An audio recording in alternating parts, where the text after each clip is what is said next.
Welcome to Hub History, where we go far beyond the Freedom Trail to share our favorite stories from the history of Boston, the hub of the universe. This is episode 280, Bostonians on the Pacific. Hi, I'm Jake. I've been researching a new episode about one particular Bostonian's adventures on the South Pacific that took place 80 years ago this week. This, however, is not that episode. Between my vacation to see my mom last week and my annual camping trip to Peddocks Island that's coming up this weekend, I haven't had a chance to finish it. Instead, I'm going to bring you 3 classic stories about other Bostonians who had other adventures on the Pacific Ocean. These 3 stories all took place a little bit closer to home than my unfinished episode, but they all took place longer ago than just 80 years. First up, we'll hear about the voyages of the ship Columbia to the Pacific Northwest starting in 1787. Then we'll move on to the Congregational missionaries who descended on Hawaii starting in 1820. And finally, we'll talk about the Boston whaler who brought the Industrial Revolution to Spanish California.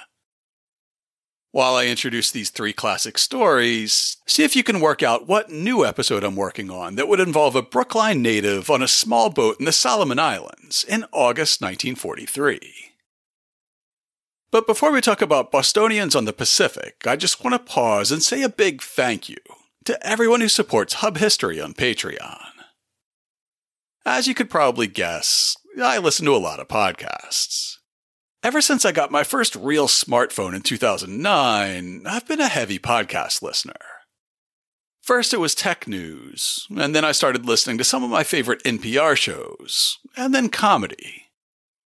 Finally, I discovered history podcasts, and it was all over. By about 2014 or so, I was listening to a ton of history shows, and I couldn't believe that there wasn't one specific to Boston. There were local history shows for New York, LA, and lots of smaller cities, but not for Boston. So co-host Emerita Nikki and I decided to start the show we wanted to listen to. As a listener, one of the greatest things about podcasts is that they're free. So I can listen constantly while I'm driving, while I'm out for a run, and while I do chores around the house, and it doesn't cost me a dime. As a podcast creator, though, it's not quite that simple.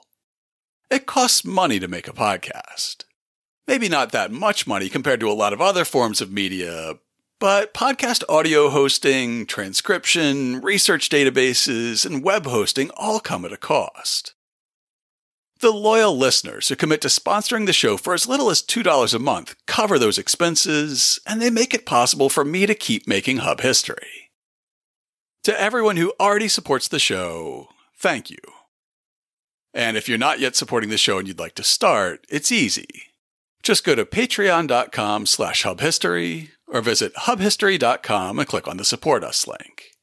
And thanks again to all our new and returning sponsors. And now it's time for this week's 3 classic stories. First up is the story of the ship Columbia. Owned by a group of prominent Boston investors, the crew of the Columbia was charged with opening up trade between Boston and China. Almost by accident, the Columbia became the first American ship to visit the west coast of North America, the first American ship to land in the Hawaiian Islands, and the first American ship to circumnavigate the globe. Starting in 1787 and stretching out over the course of 5 whole years, the crew completed 2 circumnavigations, brought the first native Hawaiian to visit Boston, and navigated up the Columbia River. European and American explorers had started to think that the mighty river of the West was a myth, but navigating up this river established U.S. land claims in what would eventually become 7 states.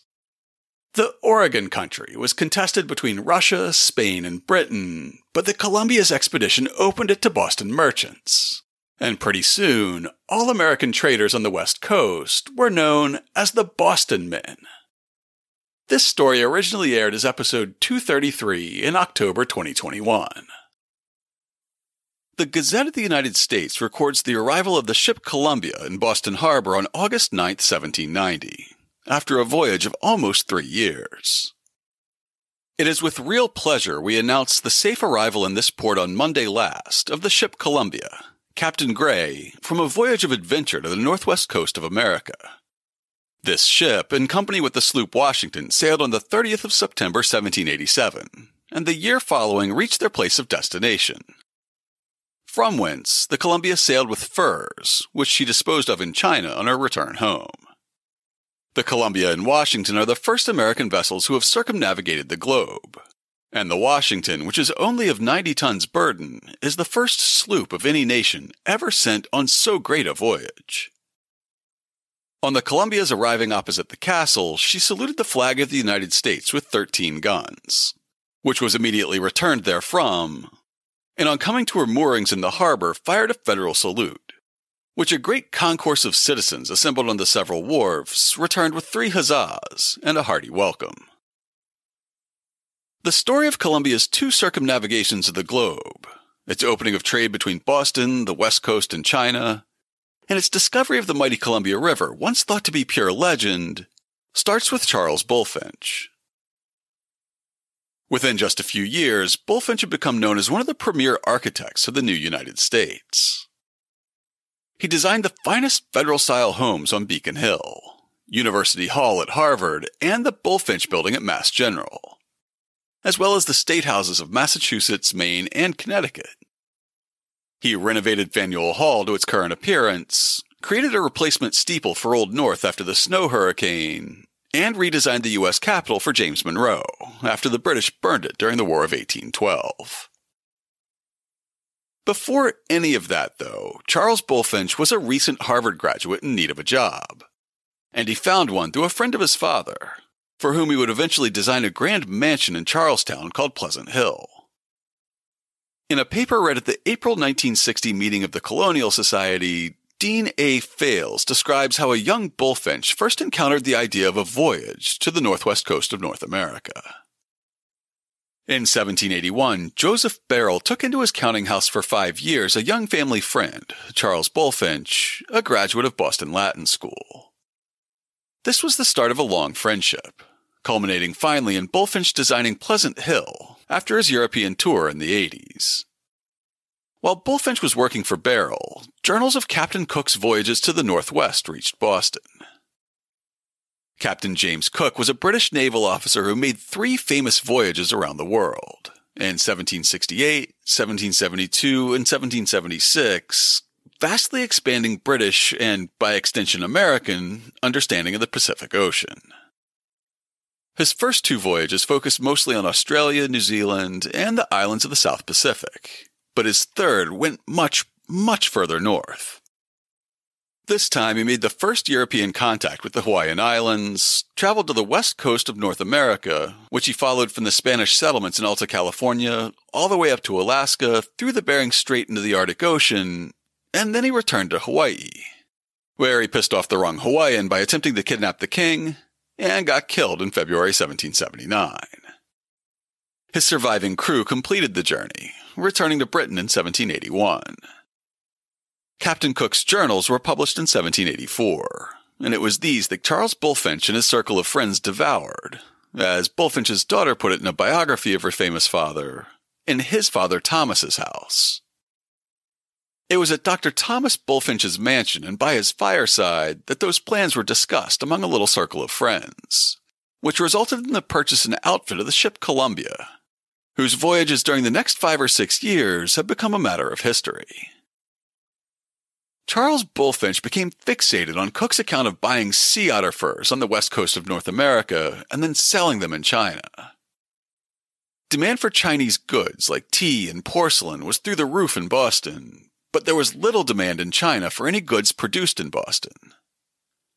Historian Samuel Eliot Morrison's book, The Maritime History of Massachusetts, 1783 to 1860, points out, although America was outstripping every other nation in China trade, save Britain, she could not long compete with Britain without a suitable medium.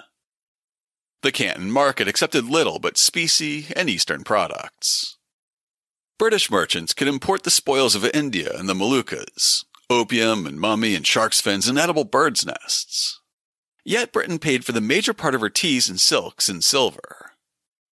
Massachusetts, on the morrow of Shays' Rebellion, could not afford to do this.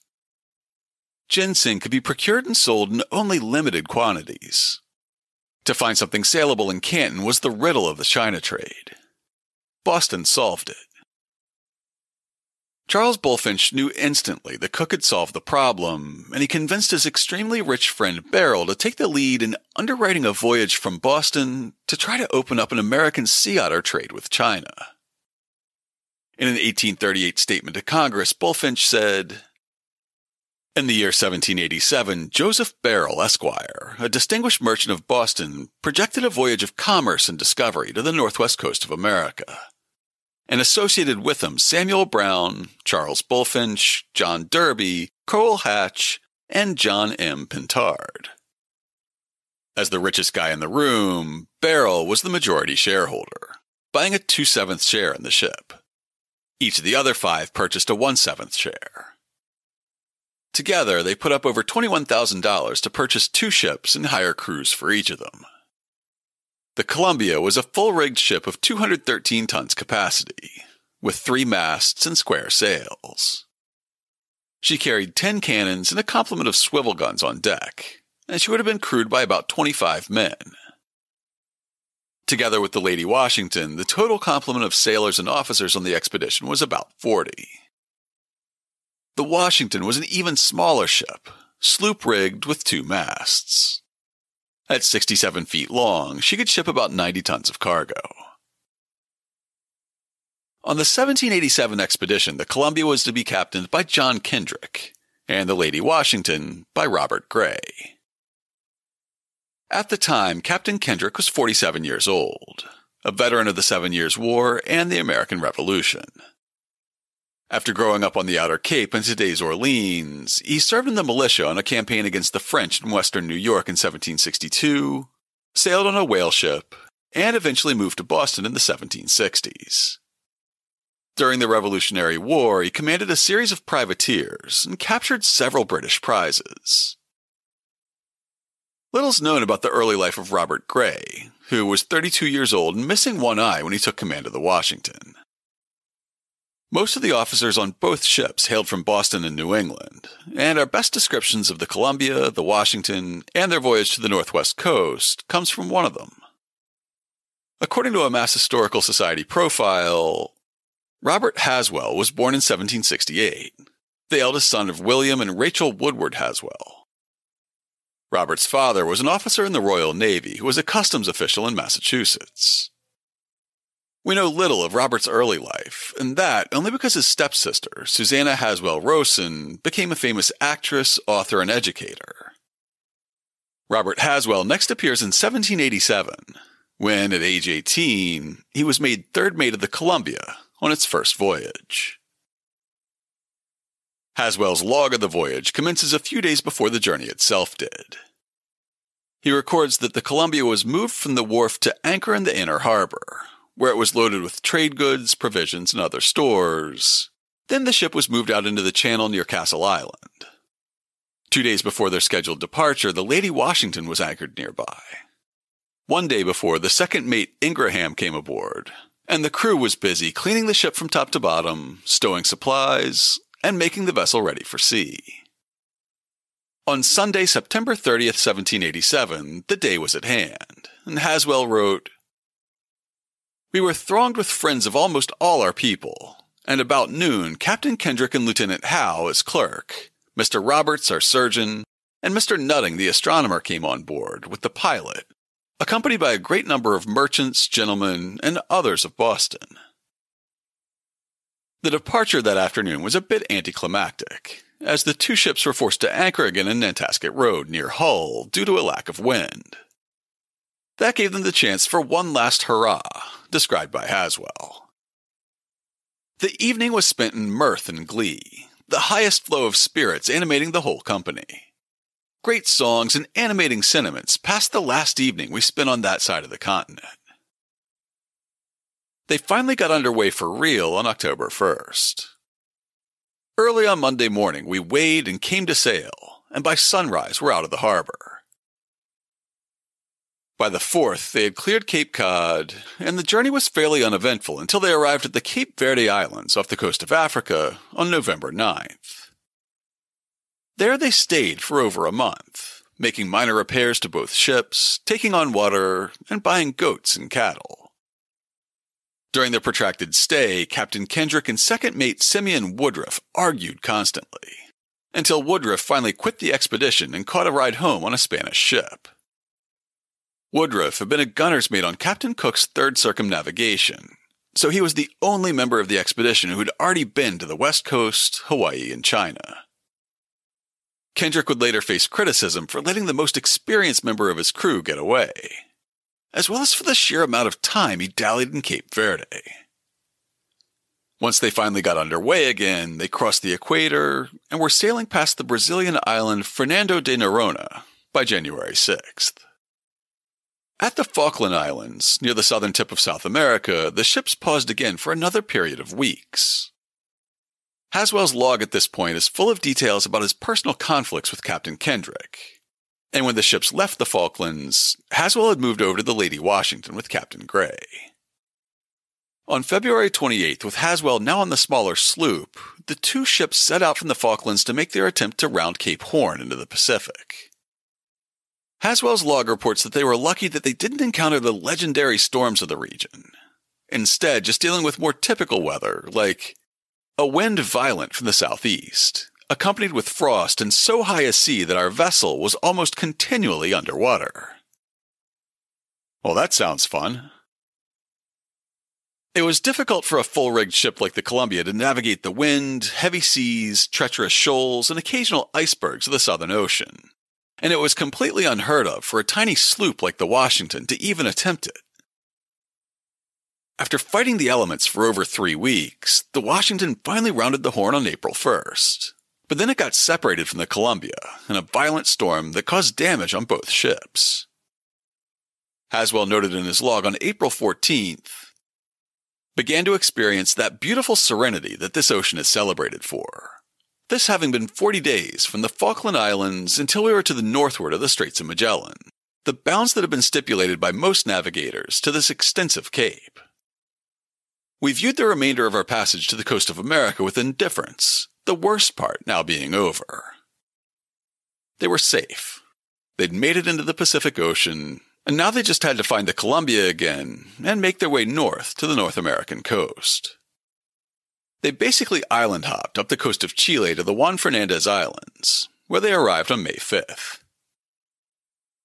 From the Chilean coast north, they tried to avoid land as much as possible, because the officers worried that the sloop alone could be taken advantage of in Spanish ports without the support of the Columbia. Finally, Haswell's diary notes, on August 2nd at 10 a.m., to our inexpressible joy, we saw the coast of New Albion, distance about 7 leagues. New Albion was the term in English for the stretch of North American coast that lay to the north of Spanish claims in Mexico. The name was given by Sir Francis Drake, but the British had never attempted to start a colony on this faraway coast. If Haswell's calculation of latitude was accurate, they sighted the coast of today's Northern California roughly between Redwood National Park and Klamath in rural Del Norte County, about 30 miles from the Oregon state line. 2 days after sighting land, the Lady Washington explored the shore and made its first contact with the indigenous people of the West Coast. This first interaction seemed innocuous, with a giant ocean-going dugout canoe carrying about 10 men approaching the ship when it was a bit less than 2 miles offshore, and making gestures that the Americans interpreted as signs of friendship. After that first encounter, the American expedition enjoyed mixed relations with the Tillamook people who lived along the coast of Oregon. As the ship made its way slowly north, it explored many inlets, rivers, and bays in hopes of finding a sheltered harbor where it could anchor and start trading for furs, which was the whole point of the voyage. Instead, they kept finding treacherous currents, sandbars, and hostile locals. After one of these attempts, somewhere south of today's Newport, Oregon, Haswell's log recorded that the attempt to locate a harbor had found nothing remarkable except vast numbers of the natives that appeared to be a very hostile and warlike people. They ran along shore waving white skins. These are the skins of moose, 3 or 4 thicknesses, completely tanned and not penetrable by arrows. These are their war armor. The Washington moved slowly up the coast, at every likely-looking inlet and bay lowering a longboat and taking soundings to find a safe harbor, and every time being disappointed. At several of these stops, the crew traded mirrors, combs, and buttons for fresh berries that helped cure their advancing scurvy, and the officers traded iron knives and adzes for sea otter skins. Haswell notes that in every encounter, whether in canoes or on shore, the indigenous residents always came armed with bows and spears, and they wouldn't approach the Americans unless their knives were unsheathed and in their hands, as though they expected the crew to attack at any moment. Haswell concludes that the distrust meant that the natives had never encountered Europeans before, but it makes me think that perhaps they had, and it didn't go well. On August 16, 1788, the Washington ran aground on a hidden rock, possibly near today's Cape Meares Lighthouse near the entrance to Tillamook Bay in Oregon. While they were waiting for high tide to lift the sloop back off the rock, a party including Robert Haswell went ashore near a village to gather firewood and grass for their livestock. Having traded for several days with this village and their neighbors, Haswell notes that they were more lightly armed than usual as they cut grass. The party had 2 muskets, 3 or 4 cutlasses, and each of the 2 officers carried a sword and pistol. Eventually, a sailor named Marcus Lopez carefully stuck his cutlass in the sand so he could use both hands to haul a huge bundle of grass down to the longboat. Haswell notes that Lopez was a black man who had joined the voyage at Cape Verde as Captain Gray's servant. The voyage had started in the midst of the freedom suits that gradually ended slavery in Massachusetts, and the language used in Haswell's log is wishy-washy, so I honestly can't tell if Gray enslaved Lopez or if he was a free black sailor. Either way, while Lopez was busy with his bundle of grass, one of the Tillamook grabbed his cutlass and ran off with it. Lopez ran after him shouting, and one of the other sailors took aim with a musket but didn't shoot, because they'd been ordered to only fire as a last resort to protect life.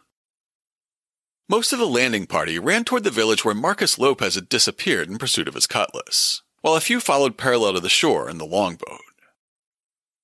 Eventually, they caught up to Lopez, who'd caught the thief. He stood holding the man by the shoulder, surrounded by a large group of heavily armed Tillamook men and shouting for the rest of the party to help him recover the cutlass. As they rushed forward to help him, Haswell wrote, "When we were observed by the main body of the natives to hastily approach them, they instantly drenched their knives and spears in the body of the unfortunate youth. He quitted his hold and stumbled, but rose again and staggered toward us. But having a flight of arrows thrown into his back, he fell within 15 yards of me and instantly expired, while they mangled his lifeless corpse." The rest of the party dashed for the boat, taking a few shots as they ran and dodged arrows.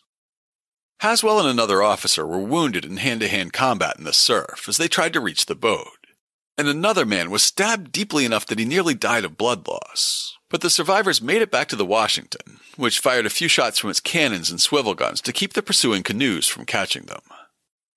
The crew named this bay Murderer's Harbor, and from Haswell's diary it appears they thought that they had found the legendary Western River.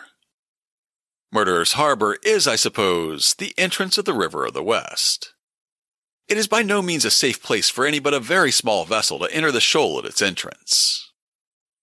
Little did he know that the great river still lay ahead. For the rest of August, the Washington traded its way up the coast, buying sea otter skins for iron tools whenever they could. The further north they went, the more contact the native Tillamook had had with European traders. These hunters insisted on trading for copper coins or muskets, which weren't among the trade goods available on the Washington. Their difficulty in trading meant that the crew of the Lady Washington was approaching their goal, and they finally arrived in Nootka Sound on September 17, 1788. Nootka Sound was a large sheltered harbor on the seaward side of Vancouver Island, about 200 miles northwest of today's Seattle.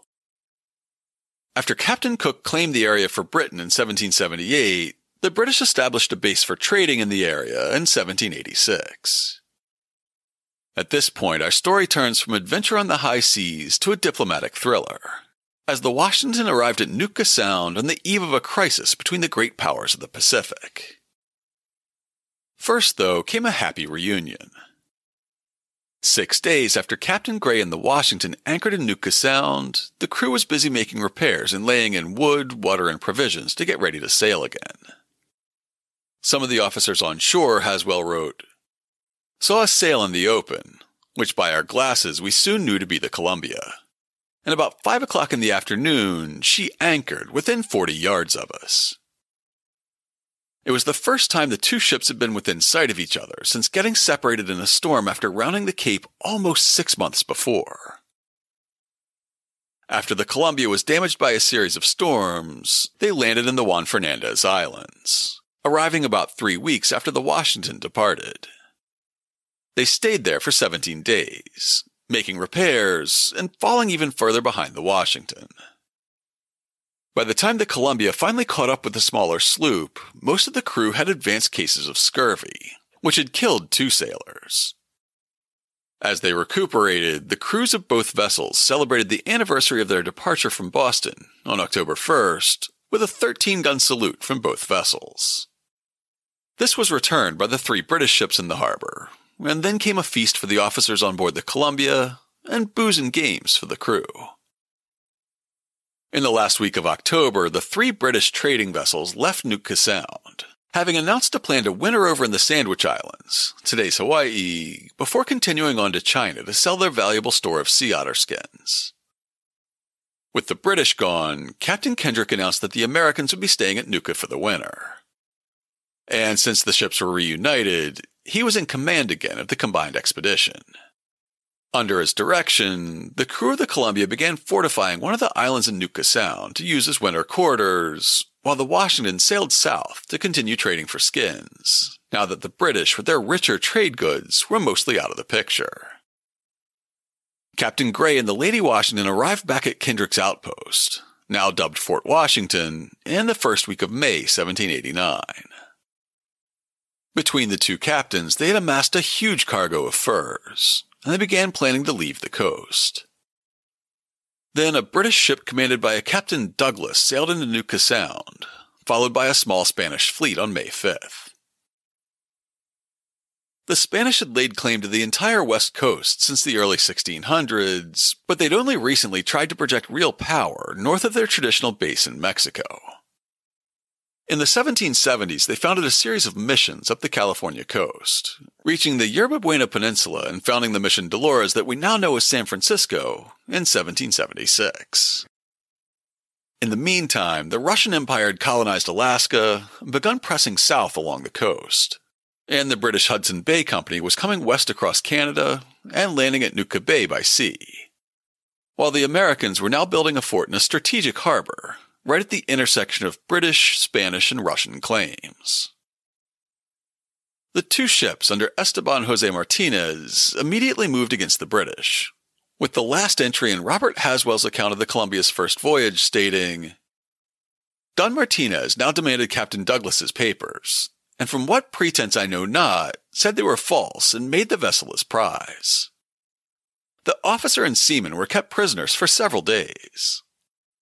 At that point, Haswell notes, the Spanish commander discharged the crew and sent the ship packing. As spring turned into summer, Martinez seized further English vessels when they attempted to anchor in Nootka Sound, which almost sparked an open war between the 2 great European powers when word got back to their respective capitals. In the midst of the tensions, Martinez also managed to alienate the local Nu'ucha Nulth Nation after he or one of his men killed an important sub-chief in a misunderstanding.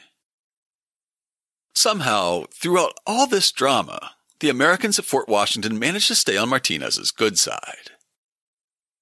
Although his orders said that he was to make a prize of any foreign ships in Nootka Sound, the Columbia and the Washington were quietly allowed to keep exploring the coast and trading for furs. This was partly because Spain and the U.S. were, or at least had recently been, formal allies. And in part it was because Captain Kendrick had backed the Spanish in capturing at least 1 British ship, which both curried favor with the Spanish and helped to eliminate competition in the fur business. Nevertheless, with the situation at Nootka seemingly deteriorating, the Americans decided it was time to get while the getting was good. Kendrick asked Martinez for permission to return to Nootka the following year, and the Spaniard granted it. in return for the Americans delivering some trade goods and English prisoners to Macau, across the Pearl River from Hong Kong. Martinez also agreed to forward letters from the Americans, and after they were received on the U.S. East Coast, the Gazette of the United States carried this brief notice on March 17, 1790. The Concerned and the ship Columbia and sloop Washington have received letters from Captain Kendrick, dated at Nootka in July last. He informs them that he passed the winter preceding on the northwest coast of America, that he was then bound on a voyage further northward, and from thence intended to proceed to Canton. The letters were forwarded to Mexico by a Spanish fleet that had been at Nootka, and from thence to the Spanish Charge d'Affaires at New York. They were covered to the President of the United States of America. The American ships left Nootka Sound on July 15, 1789, but not without a bit of a shake-up. The captains had decided that Gray should take command of the larger Columbia, with its hold stuffed full of sea otter pelts, and sail for China to sell them. Meanwhile, Kendrick would take over the smaller Washington, and use it to keep trading on the west coast, eventually returning to Nootka and meeting back up with the Columbia on a future voyage. The crew was redistributed between the ships, ensuring a complete complement of experienced seamen on both vessels, and moving Haswell, whose hatred for Kendrick had hardly abated, onto the Columbia along with Captain Gray. Following the pattern that had been established by Captain Cook and followed by several British expeditions in the ensuing decade, the Columbia would first stop in the island chain that was known then as the Sandwich Islands. Unfortunately, I'm not aware of an officer's log of this part of the journey, so we'll have to go lighter on detail.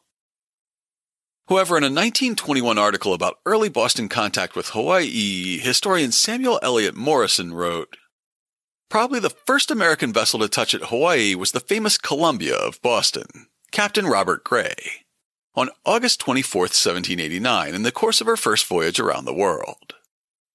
She remained 24 days at the island, salted down 5 puncheons of pork, and sailed with 150 live hogs on deck. A young native called Atu shipped there as an ordinary seaman." If you're interested in learning more about the early influence of Bostonians on the Kingdom of Hawaii during the late 18th and early 19th centuries, check out episode 220. Arriving in China in early 1790, Robert Gray disposed of his cargo the best he could, carrying out the orders he had gotten from Joseph Barrell to get bohea and hyson tea, blue and white china plates and dishes, and tea and coffee cups and saucers, or any other article which you think will answer better in this country. This he did, setting out for Boston as soon as possible, crossing the Indian Ocean, rounding the Cape of Good Hope at the southern tip of Africa, and crossing his own path from 1787 somewhere north of Cape Verde. Finally, on August 9, 1790, the Columbia sailed into Boston Harbor, just 6 weeks short of 3 years after departing. In a letter to his mother dated August 14th, future President John Quincy Adams, who was about to turn 23 years old, described the wonders the Columbia brought with it. The principal topic of conversation this week has been the arrival of the Columbia from an expedition which has carried her around the world. The people of this vessel have brought home a number of curiosities, similar to those which you have seen at Sir Ashton Lever's museum. They have likewise brought a native of the Sandwich Islands, who bound himself as a servant to one of the passengers. He was paraded up and down our streets yesterday in the dress of his country, and, as he speaks our language, has been conversed with by many gentlemen in this town. One of the passengers, it said, has kept a very accurate journal of the voyage, and proposes to extract from it a relation for publication. In his 1960 paper, Dean Fales relates how the investors in the expedition created costly keepsakes to commemorate the triumph of the expedition. Boston papers hailed the voyage of the first 2 American ships that went completely around the world as a great triumph. Medals of the expedition were made of silver and copper. A silver medal was sent by Barrell to Jefferson. On May 2, 1789, the goldsmith Paul Revere recorded in his ledger the making of 6 silver medals and repairing the edges of 10 copper medals for Joseph Barrell. A silver medal at the Massachusetts Historical Society is one that Barrell gave to the Society in 1791. However triumphant the investors were publicly, they were not as happy behind closed doors. Sending 2 ships to an unknown coast and then sailing all the way around the world wasn't cheap, and the trade goods Captain Gray purchased in China fell short of expectations, as Charles Bulfinch revealed in an 1838 statement read into the Congregational record. The result of the voyage disappointed the expectations of its projectors, and the proceeds of the teas not being sufficient to cover the cost of outfit and the unforeseen expenses in Canton and elsewhere, Messrs. Derby and Pintard would not pursue the enterprise further, but sold their shares in the vessels to Messrs. Barrell and Brown. The remaining owners determined to send Captain Gray in command of the Columbia to the coast for the furs which it was supposed Captain Kendrick had been collecting. As Bulfinch was quick to point out, the project had not been profitable, but its success lay in uncovering the potential for massive future profits. In his book about the maritime history of Massachusetts, Samuel Eliot Morison notes, "The Columbia had logged 41,899 miles since her departure from Boston on September 30th, 1787. Her voyage was not remarkable as a feat of navigation. Magellan and Drake had done the trick centuries before under far more hazardous conditions. It was the practical results that counted. The Columbia's first voyage began the Northwest fur trade, which enabled the merchant adventurers of Boston to tap the vast reservoir of wealth in China." In his letter to Abigail, John Quincy Adams focuses more on the immediate pecuniary rewards, or the lack thereof.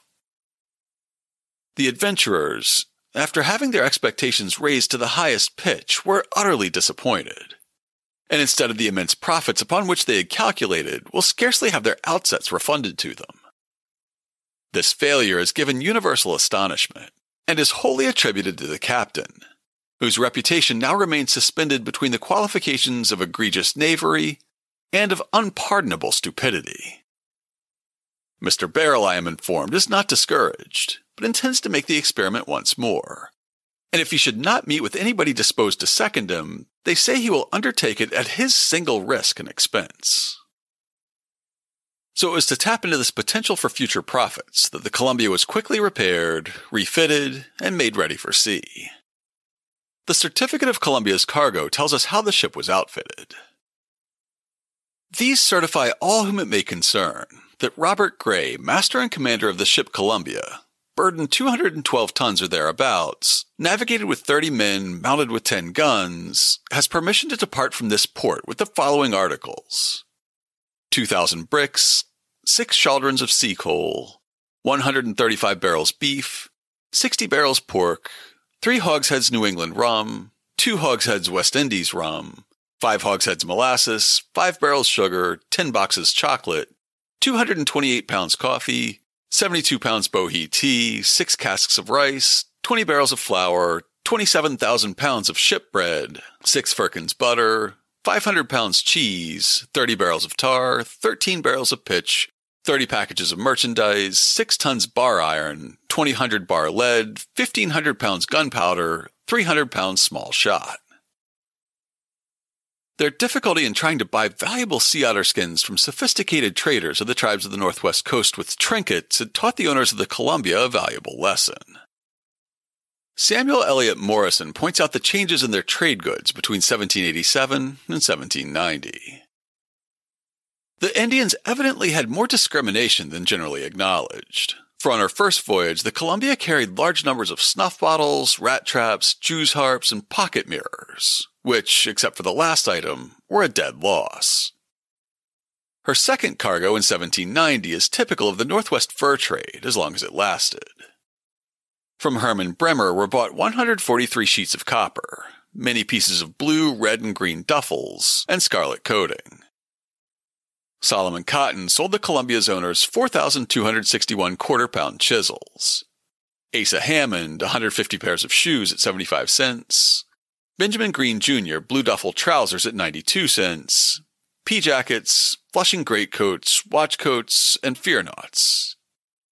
Samuel Parkman sold 6 gross of gimblets and 12 gross buttons. Baker and Brewer striped duffel blanketing, Samuel Fales 14,000 20-penny nails, and the United States government 100 old muskets and blunderbusses. Very few of these articles were manufactured in Massachusetts, and sometimes a Northwestman would make up a cargo in England before starting for the coast. New England rum, that ancient medium for savage barter, is curiously absent from the Northwest fur trade. Molasses and ship biscuit were used instead of liquor to treat the natives. Barely 6 weeks after surviving a 3-year journey around the world, Captain Robert Gray found himself at the helm of the Columbia, as it again slipped past Boston Light, through the outer harbor, and out to sea, on a voyage that would take him back to the Northwest and around the world again. This time we have a partial log by Robert Haswell, and a very detailed log recorded by John Boyd. The grandson of the fifth mate, Robert Apthorpe Boyd, described him in a 1916 profile.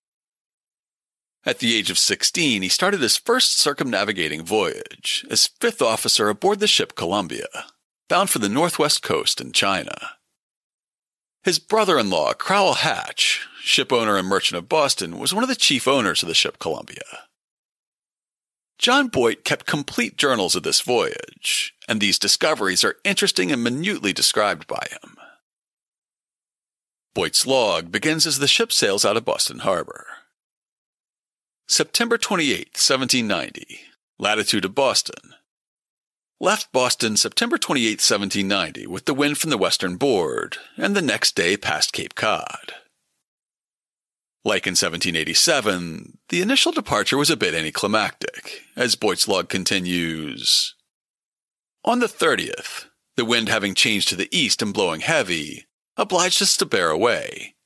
We anchored the same evening in Herring Cove on the west side of Cape Cod, in 15 fathoms of muddy bottom. But not liking our situation, we got under way the following morning, and anchored the same evening in Nantasket Roads, in 7 fathoms. Like on the previous voyage, they spent the night before their actual departure in the channel near Hull known as Nantasket Roads, this time 1 day short of 3 years after the first. On October 2nd, Boyd's log describes how they finally got underway for real. Wind at the southwest. Weighed and came to sail, stood to sea. On the 3rd, passed Cape Cod at 3 leagues distance.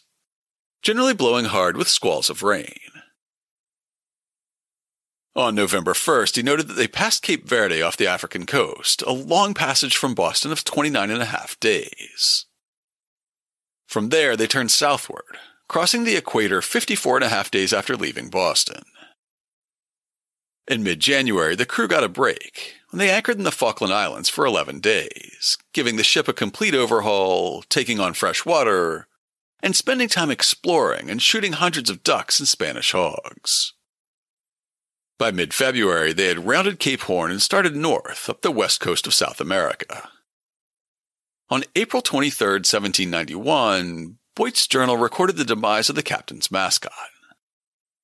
Between the hours of 3 and 4 p.m., departed this life our dear friend Nancy, the goat having been the captain's companion on a former voyage around the globe. But her spirited disposition for adventure led her to undertake a second voyage of circumnavigation. But the various changes of climate and sudden transition from the polar colds to the tropical heats of the torrid zone proved too much for a constitution naturally delicate. At 5 p.m. committed her body to the deep. She was lamented by those who got a share of her milk. On this second voyage, the Columbia anchored near Nootka Sound by the end of May 1791, having made the journey 4 months faster than it had on the first expedition. With their improved trade goods, the crew of the Columbia soon began amassing a large cargo of furs, despite increased competition from a growing number of American ships along the coast. On August 12th, 2 officers and a sailor went on shore to fish, and they didn't return to the ship when it signaled its departure. Their dead bodies were soon found robbed and stripped naked. They were the first fatalities on the second voyage. 2 weeks later, the Columbia caught up with Captain Kendrick and the Lady Washington. The reunion was less happy this time than it had been 3 years before, with Boyd noting, "This brig Lady Washington was a sloop when she left Boston, but Captain Kendrick had altered her rig in Canton the year before.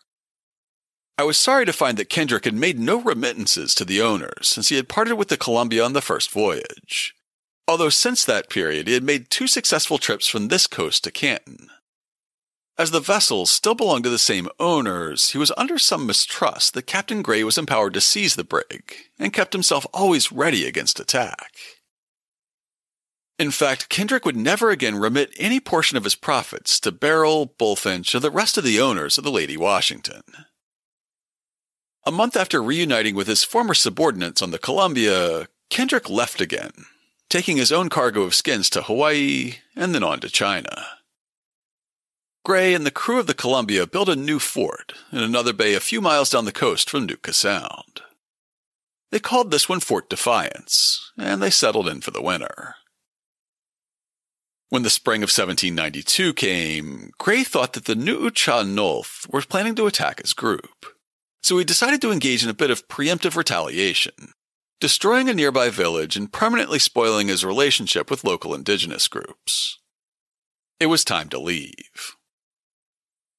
The Columbia headed south down the coast of what's now Washington State, trading where they could and mapping the coastline as best they could. On April 29th, the Columbia spotted the British ship HMS Discovery, and Captain Gray spent a nice evening dining and trading stories with Captain George Vancouver. Gray told the British captain about a large river he had sighted in 1788 without finding a navigable channel. But Vancouver dismissed the account as another gullible sucker falling for the myth of the Great River of the West. The 2 captains took their leave of one another, and a week later, Captain Gray found himself staring the mythical river in the face. The dates immediately surrounding the discovery of the Great River are the only entries from Captain Gray's own log of the voyage that still survive, having been transcribed in 1816 by Charles Bullfinch from the surviving log that had been left to Gray's widow's brother. On May 7th, Gray's log recorded, "Being within 6 miles of the land, saw an entrance in the same, which had a very good appearance of a harbor. Lowered away the jolly boat and went in search of an anchoring place, the ship standing to and fro with a very strong weather current. At 1 p.m. the boat returned, having found no place where the ship could anchor with safety. Made sail on the ship, stood in for the shore. We soon saw from our masthead a passage in between the sandbars. At 3:30, bore away and ran in northeast by east, having from 4 to 8 fathoms of sandy bottom. And as we drew in nearer between the bars, had from 10 to 13 fathoms, having a very strong tide of ebb to the stem. Many canoes came alongside. At 5 p.m., came to in 5 fathoms water, sandy bottom, and a safe harbor, well sheltered from the sea by long sandbars and spits. Captain Gray would name this harbor after Charles Bullfinch, but upon visiting it later, George Vancouver named it Gray's Harbor. Over the next few days, the Columbia interacted with indigenous nations that spoke languages they hadn't yet encountered. They traded with some groups and clashed with others, killing as many as several dozen with grape shot when their canoes approached in the middle of the night. After they spent 4 days taking soundings and looking for a passage across the dangerous sandbar into the river, Gray's log recorded how they hoisted the sails on May 11th. At 7:30 we were out clear of the bars and directed our course to the southward along the shore. Sent up the main top-gallant yard and set all sail. At 4 a.m. saw the entrance of our desired port bearing east-southeast at a distance of 6 leagues. In steering sails and hauled our wind inshore. At 8 a.m., being a little to windward of the entrance of the harbor, bore away and run in east-northeast between the breakers, having from 5 to 7 fathoms of water. When we were over the bar, we found this to be a large river of fresh water, up which we steered. John Boyd gives us a sense of the vast scope of the river they had sailed into, truly mythworthy. The river extended to the northeast as far as the eye could reach, and water fit to drink as far down as the bars at the entrance. We directed our course up this noble river in search of a village. The beach was lined with natives who ran along the shore following the ship. Soon after, above 20 canoes came off, and brought a good lot of furs and salmon, which last they sold 2 for a board nail. The furs we likewise bought cheap, for copper and cloth. We lay in this place till the 20th of May, during which time we put the ship in good order and filled up all the water casks alongside, it being very good. These natives talked the same language as those further south, but we could not learn it. Captain Gray named the river Columbia, after the ship. Later exploration by the Lewis and Clark expedition and others would reveal that this mighty river drained a vast portion of the western continent, including parts of today's Alberta and British Columbia, most of Washington and Oregon, basically all of Idaho, and parts of Nevada, Utah, Montana, and Wyoming, including some of Yellowstone. In the coming decades, Russian and Spanish claims to the territory were relinquished in separate treaties. And in another 1818 treaty, Britain and the U.S. agreed that the region would be occupied by citizens of both nations, but governed by neither. It was the 10-day exploration of the River Columbia by the ship Columbia that gave the U.S. a strong enough claim to the region to eventually claim everything south of the 49th parallel as the Oregon Territory in 1843. As Samuel Eliot Morison wrote, "On her first voyage, the Columbia had solved the riddle of the China trade. On her second, empire followed in the wake." After a summer spent meddling in international politics in Nootka Bay, turning the Spanish and English against one another again, it was time to once more sail around the world. Luckily, we have John Boyd to give us the details on this portion of the journey, which was missing from Haswell's log of the first voyage. On October 3, 1792, Boyd reflected, "Weighed anchor for the last time on the northwest coast, and left Poverty Cove bound for Canton in China via the Sandwich Islands. Our feelings on this occasion are easier felt than described. Our friends at home and every endearing idea rushed so full upon us and made us so happy that it was impossible for a while to get the ship in readiness for bad weather, and full allowance of grog being served on the occasion made our worthy tars join in general mirth. And so we go." Before the month was over, they sighted the Hawaiian Islands on October 29th and landed on the Big Island on the 31st, with Boyd writing, "Vast many canoes sailing in company with us. The shore made a delightful appearance and appeared in the highest state of cultivation. Many canoes alongside containing beautiful women. Plenty of hogs and fowls, together with most of the tropical fruits in abundance. Great quantities of water, and muskmelons, sugarcane, breadfruit, and salt was brought for sale. The price of a large hog was from 5 to 10 spikes, smaller ones in proportion. 6 dunghill fowls for an iron chisel, and fruit cheaper still." On November 2nd, the diary records, Atu, who had enlisted as a cabin boy on the Columbia's first voyage and paraded through the streets of Boston, became the first native Hawaiian to circumnavigate the globe. Coming into the harbor at the outlying island of Niihau, Boyd's log records that the ship was greeted by "vast many canoes off, in one of which was the father and other relations of our Sandwich Island lad. They came on board, and the meeting was very affectionate, but still our lad refused to go on shore, and Captain Gray did not think it proper to force him." Boyd was apparently quite taken with Hawaii, and who wouldn't be? When the Columbia left on November 3rd, he wrote, "Bore off and made all sail for the coast of China, and soon lost sight of these beautiful islands, the inhabitants of which appeared to me to be the happiest people in the world. Indeed, there was something in them so frank and cheerful that you could not help feeling prepossessed in their favor." On December 6th, they spotted mainland China, and anchored in Macau 2 days later. There they stayed for about 2 months, while Captain Gray found buyers for their sea otter furs and loaded the hold full of valuable tea. When the time came to start the voyage home, John Boyd noted that the Columbia had a steady leak that required constant pumping, but nobody on board was too worried with the prospect of home on the horizon. For some in the original crew, it had been over 5 years since they had spent more than a few weeks in Boston. On February 8th, he wrote in his journal, "Ran through Macau roads and stood to sea. The ship's crew are all well and hearty, and looking forward with anxious solicitude to a happy meeting of sweethearts and wives. How can we be other ways than happy when anticipating the joys that await us there?" They sailed south down the coast, then turned northwest through the strait dividing Malaysia and Sumatra, steering clear of pirates from many nations.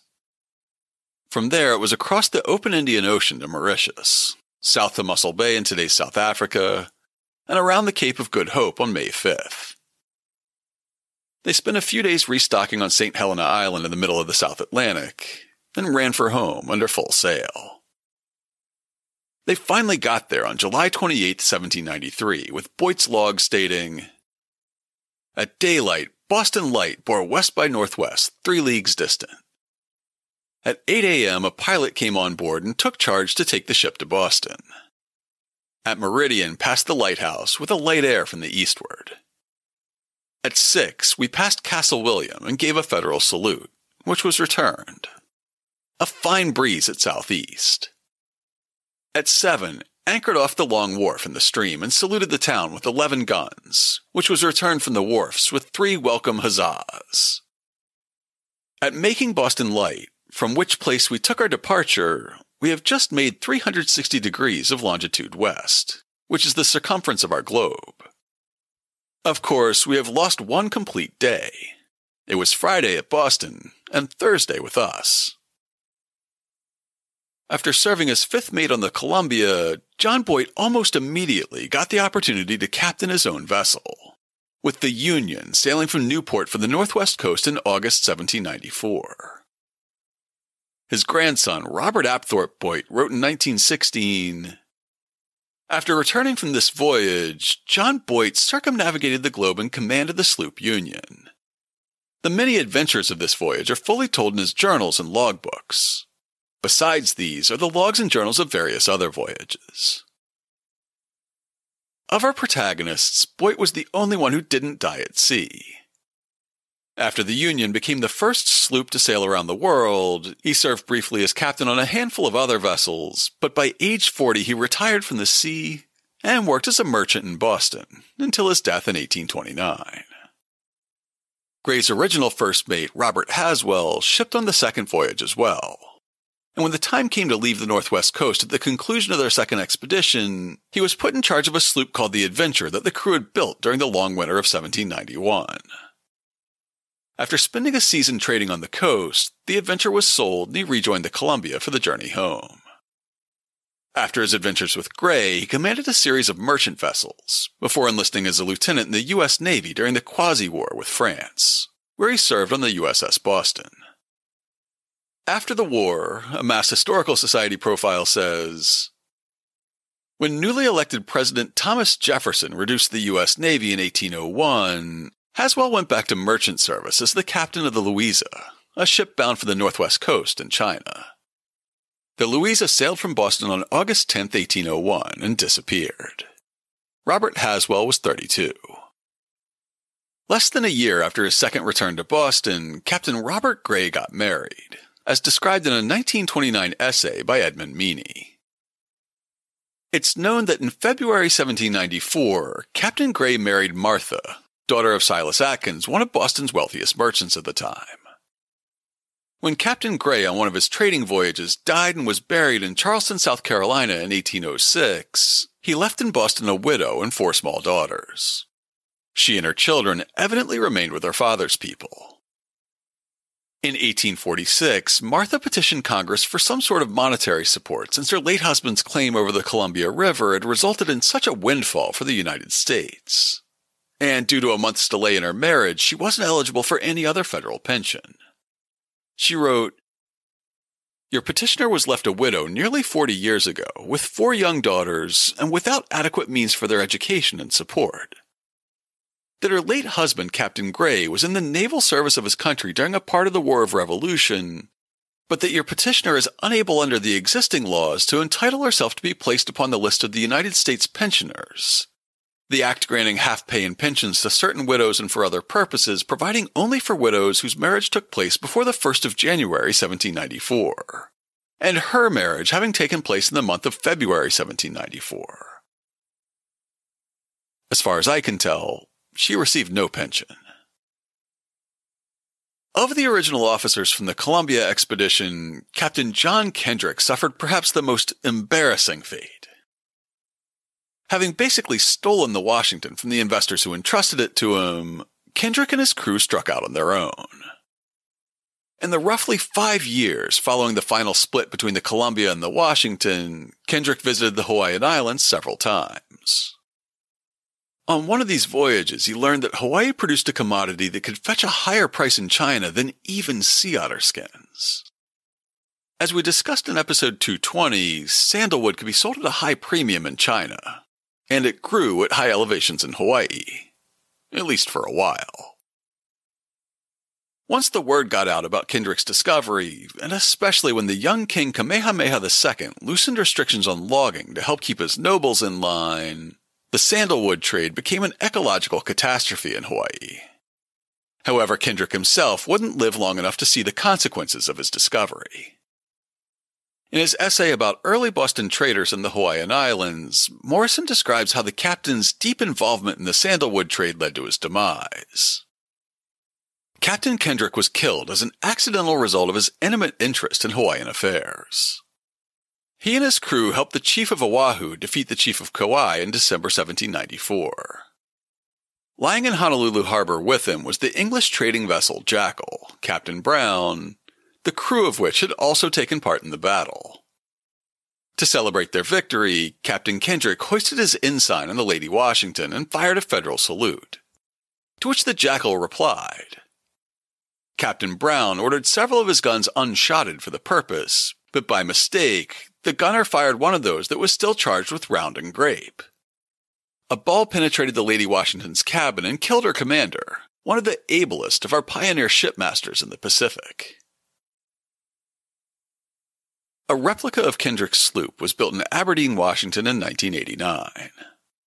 It's usually used for education, but it's also appeared in the first Pirates of the Caribbean movie as well as several TV episodes and music videos. Since 1958, a replica of the Columbia has been part of the Frontierland attraction at Disneyland in California. The command module during the Apollo 11 moon landing was named in honor of the original Columbia's voyage of discovery, as was the Space Shuttle Columbia, which flew 28 space missions over 22 years before breaking up on re-entry in 2003.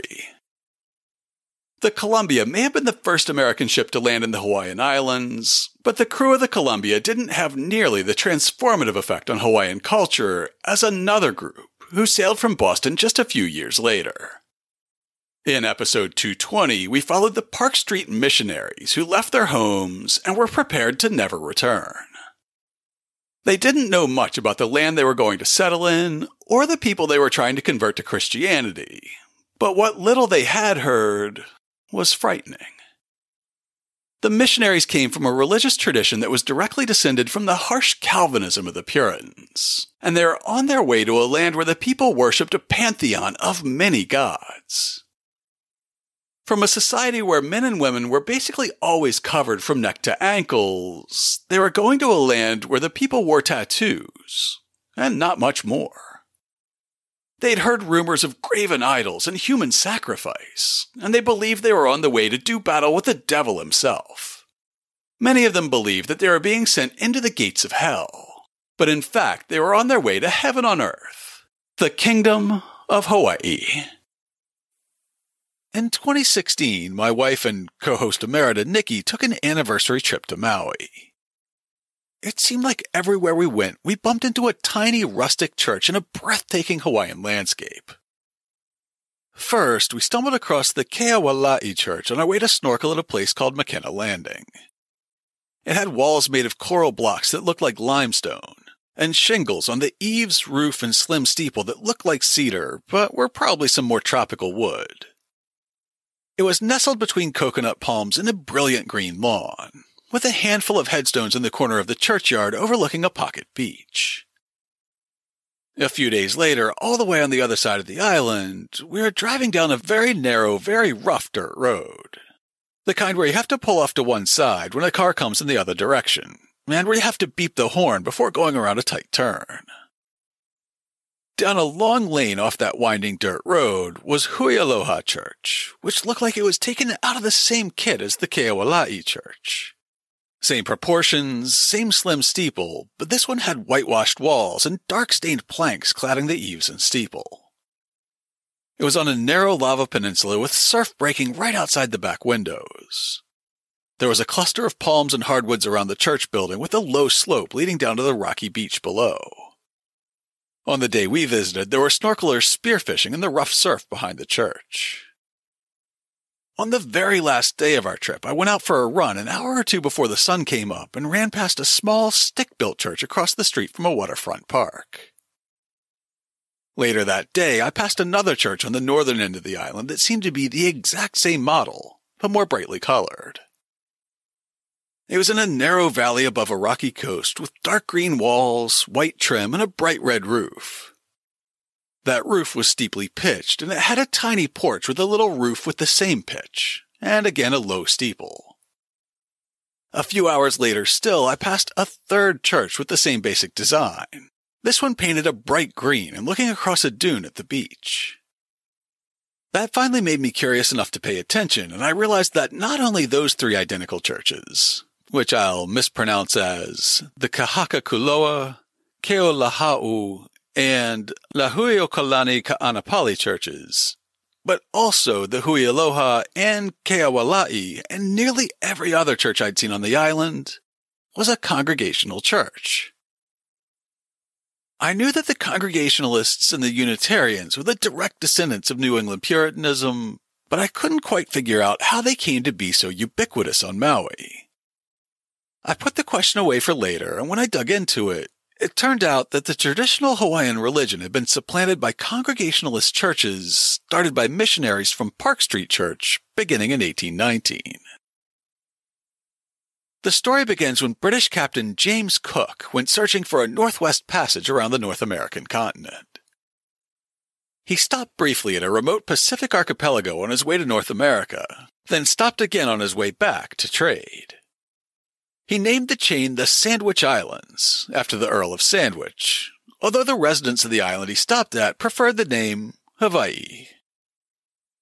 Before long, that entire chain would be united into a new Kingdom of Hawaii. When Cook visited Hawaii in 1778 and died there in 1779, a local priest and chieftain named Kamehameha was beginning a military and diplomatic campaign to unite all the neighboring islands under his rule. First, he defeated the other chieftains on the island of Hawaii, and then as more European and American ships visited the island chain, he traded sandalwood and other natural resources for cannons and gunpowder and hired British military advisors. In 1795, he launched an army of 10,000 warriors and over 900 canoes against the neighboring island of Maui, which had fought against Hawaii for generations. His forces quickly defeated Maui, then leapfrogged to Molokai, before moving on and subduing the island of Oahu before the end of the year. For the next several years, Kamehameha the Great, known later as Kamehameha I, the founder of the House of Kamehameha, was occupied by establishing a set of laws, negotiating to bring the island of Kauai under his rule, and putting down rebellions around the islands he'd already conquered. One of those rebellions took place in 1896 in the Hilo Valley on Kamehameha's home island of Hawaii, today one of the two major cities on what's known as the Big Island. A local chief named Namakea formed an alliance with other mid-level leaders who resented Kamehameha's dominance and tried to establish a local fiefdom independent of the king's influence. The experiment was short-lived. The king's warriors quickly routed the rebels and implemented a form of collective punishment against the warriors who supported the rebel cause. Villages emptied as entire families fled into the hills to try to avoid being put under the knife, but many were unsuccessful. An independent researcher of Hawaiian history describes how one family took refuge in a cave for days, before finally being discovered by Kamehameha's forces. A survivor, a son, Opukahaia, was at the age of about 10. Both his parents were slain before his eyes. The only surviving member of the family besides himself was an infant brother he hoped to save from the fate of his parents, and carried him on his back and fled from the enemy. But he was pursued, and his little brother, while on his back, was killed by a spear from the enemy. Taken prisoner because he was not young enough to give them trouble, nor old enough to excite their fears, Opukahaia was not killed. Instead, Opukahaia was sent to live with an uncle, who began training the boy to follow in his footsteps as a priest in the Hawaiian animist religion. He practiced complex prayers and rituals, which he would repeat daily at the heiau, or temple, that was maintained by his uncle. However, Opukahaia would not grow up to be a Hawaiian priest. He missed his parents, and as an orphan he had very little status in Hawaiian culture.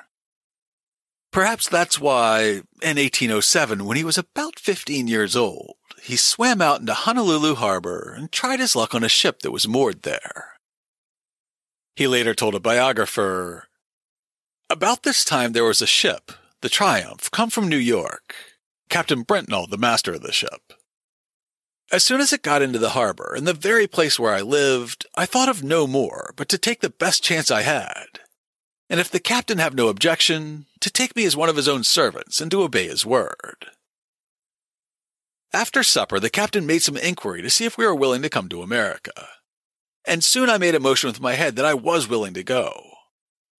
This man was very agreeable, and his kindness was much delighted in my heart, as if I was his own son, and he was my own father. Thus, I still continue thankful for his kindness toward me. Another native Hawaiian teenager named Hopu also enlisted for the voyage. The Triumph had traveled from the U.S. East Coast to the coast of Oregon, which was claimed by Britain, Russia, France, and the U.S. There, they purchased valuable furs from the indigenous tribes, which they would take to China, which already had a well-established fur trade. The intermediate stop in the Hawaiian Islands was relatively new, but it would allow Captain Caleb Britnell of New Haven to augment his cargo with sandalwood and pick up new crew members. It was also a crucial replenishment stop in the middle of the Pacific, far from any other port. Traders like Britnell, and soon thereafter whalers from New England and elsewhere, would come to cherish their layovers in an island chain where they could stock up on freshwater and provisions, and where their crews could be entertained with plentiful booze and prostitution. An article about trade between Boston and Hawaii by S.E. Morrison gives an outline of what a typical trading voyage of that era would have looked like. A typical voyage is that of the ship Pearl, captained by John Suter, owned by James and Thomas Lamb, James and Thomas H. Perkins, and Russell Sturgis, all of Boston. She sailed thence on July 23, 1807. On January 13, 1808, she anchored at the Sandwich Islands and procured fresh provisions. The next 20 months, from February 1808 to October 1809, were spent along the northwest coast, procuring beaver and sea otter skins. Thence to the islands, stopping a few days in late October and taking on provisions and wood. Arrived in China December 5th. Sailed March 11th, 1810, in company with Theodore Lyman's ship Vancouver, the two vessels sailing up Boston Harbor almost abreast on August 4th, 1810. If you've been listening to the show for a while, you'll recognize a lot of those names from episode 89, when we interviewed Stephen Ujifusa about his book Barons of the Sea. Boston merchants dominated the early China trade using Boston-built clipper ships, so it shouldn't be a surprise that the same families also dominated the early trade with the Hawaiian Islands. For Hopu and Opukahaia, the 2-year voyage from Hawaii to China and then back to New England must have seemed never-ending. En route, they had to not only learn how to be sailors, but also how to speak English. After they finally arrived in Connecticut in the fall of 1809, an 1816 biographical sketch says, "On their arrival in this country, Obukia, which is how Americans tended to pronounce his name, received the additional name of Henry, and Hopu, that of Thomas. Opukahaia was taken into the family of Captain Britnell, and for Hopu, a suitable place was found in the neighborhood, both of them expecting to return to their native island by the first favorable opportunity. That quick return was not to be. Sometime during their journey, a Yale graduate named Hubbard had begun teaching Henry Opukahaia to read and write in English. And now that he found himself in a college town, Henry was eager to continue his education, as the sketch continues. After his arrival in New Haven, while residing with the family of Captain Britnell, he used frequently to visit the colleges in that place. At the door of one of the colleges, he was found one evening weeping. On being asked the cause of his tears, he replied that nobody gave him learning. Several of the students, having learned who he was and where he lived, and having obtained the consent of Captain Britnell, agreed to instruct him, and accordingly received him under their care. Opukahaia was a quick study. The profile says that as he learned to speak English, he learned to read it just as quickly. Within a few months, he was reading Bible verses, and in 4 years he went off to the public school in Litchfield. By 1815, he'd studied English, geography, arithmetic, and was teaching himself Hebrew. One of his tutors wrote, "As to Henry Obukia, he is certainly promising. He is possessed of an amiable disposition and talents capable of being useful. He has a quick apprehension and good memory, and considering all the disadvantages under which he labors from early habits, and from the fact that he studies in a strange language, I think his improvement more than ordinary." That year, he formally converted to Christianity, expressing a desire to return to his native island and spread the gospel there. To that end, he started working on an alphabet and grammar to create a written version of the Hawaiian language. In 1816, he was recruited into the inaugural class of the Foreign Mission School in Cornwall, Connecticut. It had been founded by the American Board of Commissioners for Foreign Missions, which was based out of Park Street Church in Boston. Morrison's 1921 paper about the links between Boston and Hawaii traces the board's early focus on the so-called Sandwich Islands to a sailor on the first American ship to circumnavigate the globe. Probably the first American vessel to touch at Hawaii was the famous Columbia of Boston, captained by Robert Gray on August 24, 1789, in the course of her first voyage around the world. She remained 24 days at the islands, salted down 5 puncheons of pork, and sailed with 155 live hogs on deck. A young native called Atu, who shipped there as an ordinary seaman, attracted much attention at Boston on the Columbia's return by his gorgeous feather cloak and helmet. Atu was the first of several young Hawaiians who, arriving in New England as seamen on merchant vessels, influenced the American Board of Foreign Missions to found the mission school. Cornwall was chosen as the location for the school because the religious fervor of the surrounding community made it an excellent area for fundraising. The school had the stated mission of the education in our own country of heathen youths in such manner as, with subsequent professional instruction, will qualify them to become useful missionaries, physicians, surgeons, schoolmasters, or interpreters, and to communicate to the heathen nations such knowledge in agriculture and the arts as may prove the means of promoting Christianity and civilization. The first class at the mission school was made up of 12 students, of whom 7 were native Hawaiians. Henry Opukahaia helped recruit many of them, including a hereditary prince of the island of Kauai, who was about Opukahaia's age. Known to white Americans as George Prince, he had been born humehume and had been sent off to sea at a young age. Eventually ending up in the United States, he enlisted in the Marine Corps, served on the USS Wasp during the War of 1812, and was discharged after being wounded in action. He soon re-enlisted with the U.S. Navy, serving during the First Barbary War. Opukahaia and the school aggressively recruited him, as his military record would help burnish the reputation of the mission school.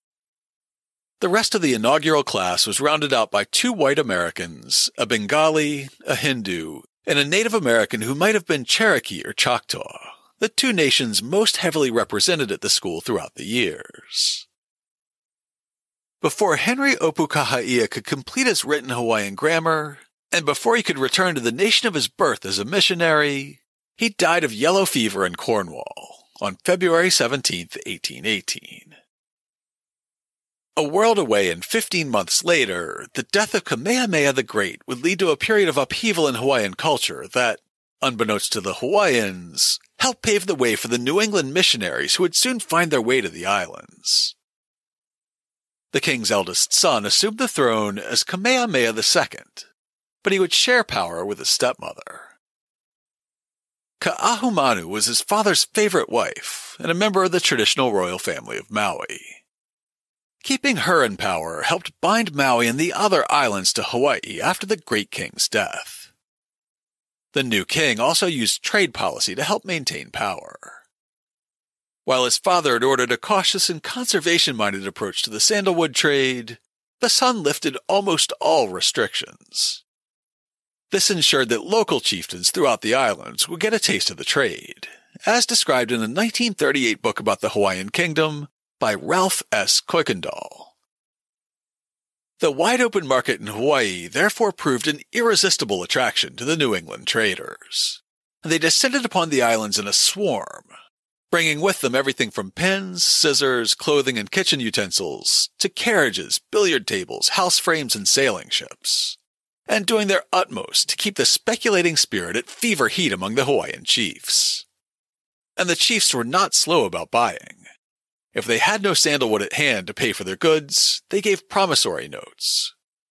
Even after sandalwood had become scarce, they still kept buying, led on by a species of salesmanship at which these Yankee traders were adept. In part to emphasize a sense of unity with the other islands, Kamehameha II moved the kingdom's capital to the town of Lahaina, on Maui, in 1820. There, he and Ka'ahumanu moved into what had been the royal residence of Maui before unification.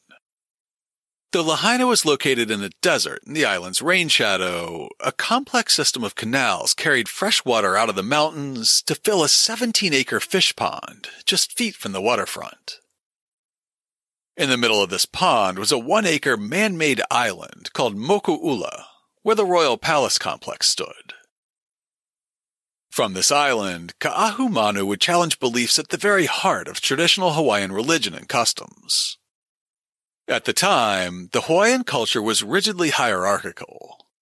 People were divided into strict castes that were impossible to transcend and could never mix in public. These human castes corresponded with a rigid hierarchy within the pantheon of gods and deities. Religious practices also required strict separation on gender lines, with women forbidden from eating meals alongside men, from eating many common foods like banana and pork, and from any participation in any mixed-gender context while menstruating.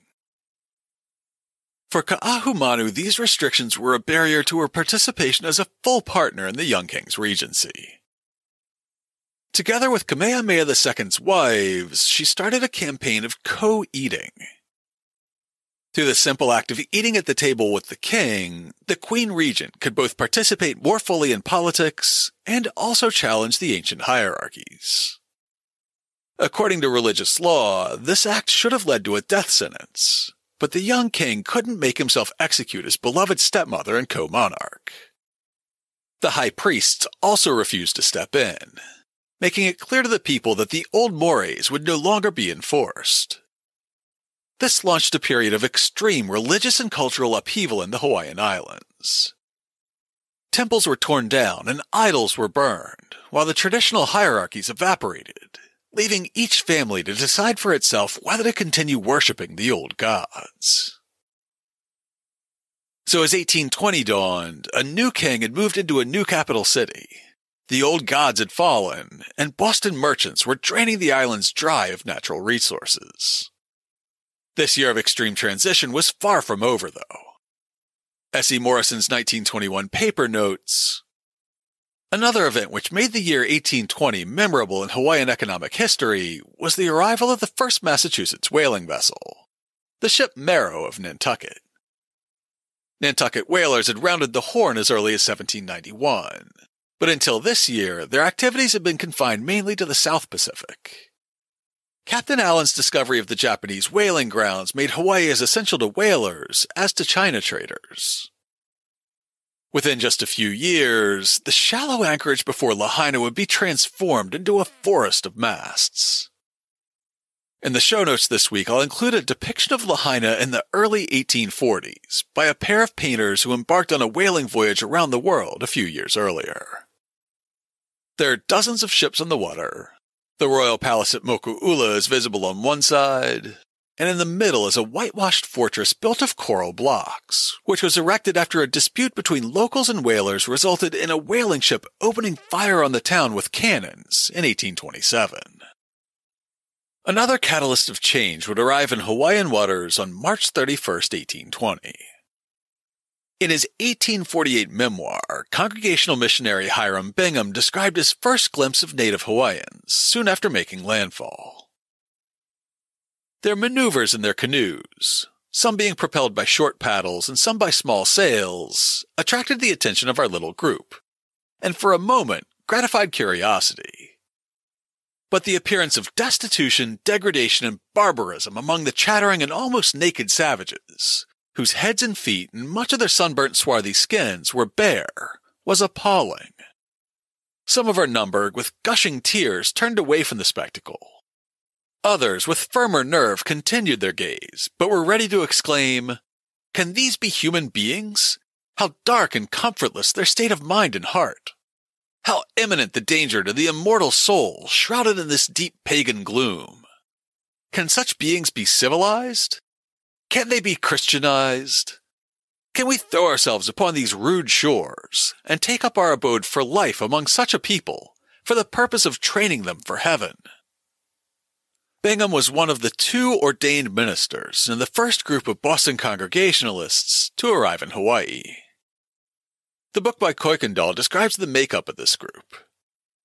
The first company of missionaries included 2 ordained ministers, Reverend Hiram Bingham and Reverend Asa Thurston, a physician, Dr. Thomas Holman, 2 schoolmasters and catechists, Samuel Whitney and Samuel Ruggles, a printer, Elisha Loomis, a farmer, Daniel Chamberlain, their wives, and 3 Hawaiian youths had been attending the Foreign Mission School at Cornwall, Connecticut. These 17 persons constituted the original Hawaiian Church, whose membership was increased by later additions. Accompanying them on the voyage to Hawaii were 5 children of the Chamberlain family and a young Hawaiian chief, George Prince Keawala'i, son of the King of Kauai. This prince had been a sailor in the American Navy and later a student at the Foreign Mission School, where he made an excellent record as a student, but gave no very satisfactory evidence of being a Christian. This so-called pioneer company of missionaries had departed Boston 163 days earlier, just a few days after Bingham and Thurston got ordained, and almost immediately after a solemn ceremony at the Park Street Church on October 15, 1819. On that day, all the members of the pioneer company gathered together, including wives and children. They sang hymns, listened to sermons by several fellow missionaries, including the native Hawaiian Hopu, and they were formally organized into a church for transplantation that was charged with spreading the gospel to Hawaii. In a book about gender and the Hawaiian missionaries, Jennifer Thigpen wrote, "On a fall day in 1819, Mercy Whitney gathered with her new mission family at Boston Harbor in preparation for a journey to the Hawaiian Islands. Mercy was young, just 26, and recently married. In the preceding weeks, Mercy had surprised her family by agreeing not only to wed Samuel Whitney, a virtual stranger, but also to accompany him on a mission to the Pacific for a term of no less than 20 years.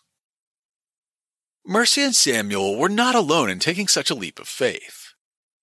Of the 7 missionary couples preparing to board the brig Thaddeus, 6 had married in preparation for their journey.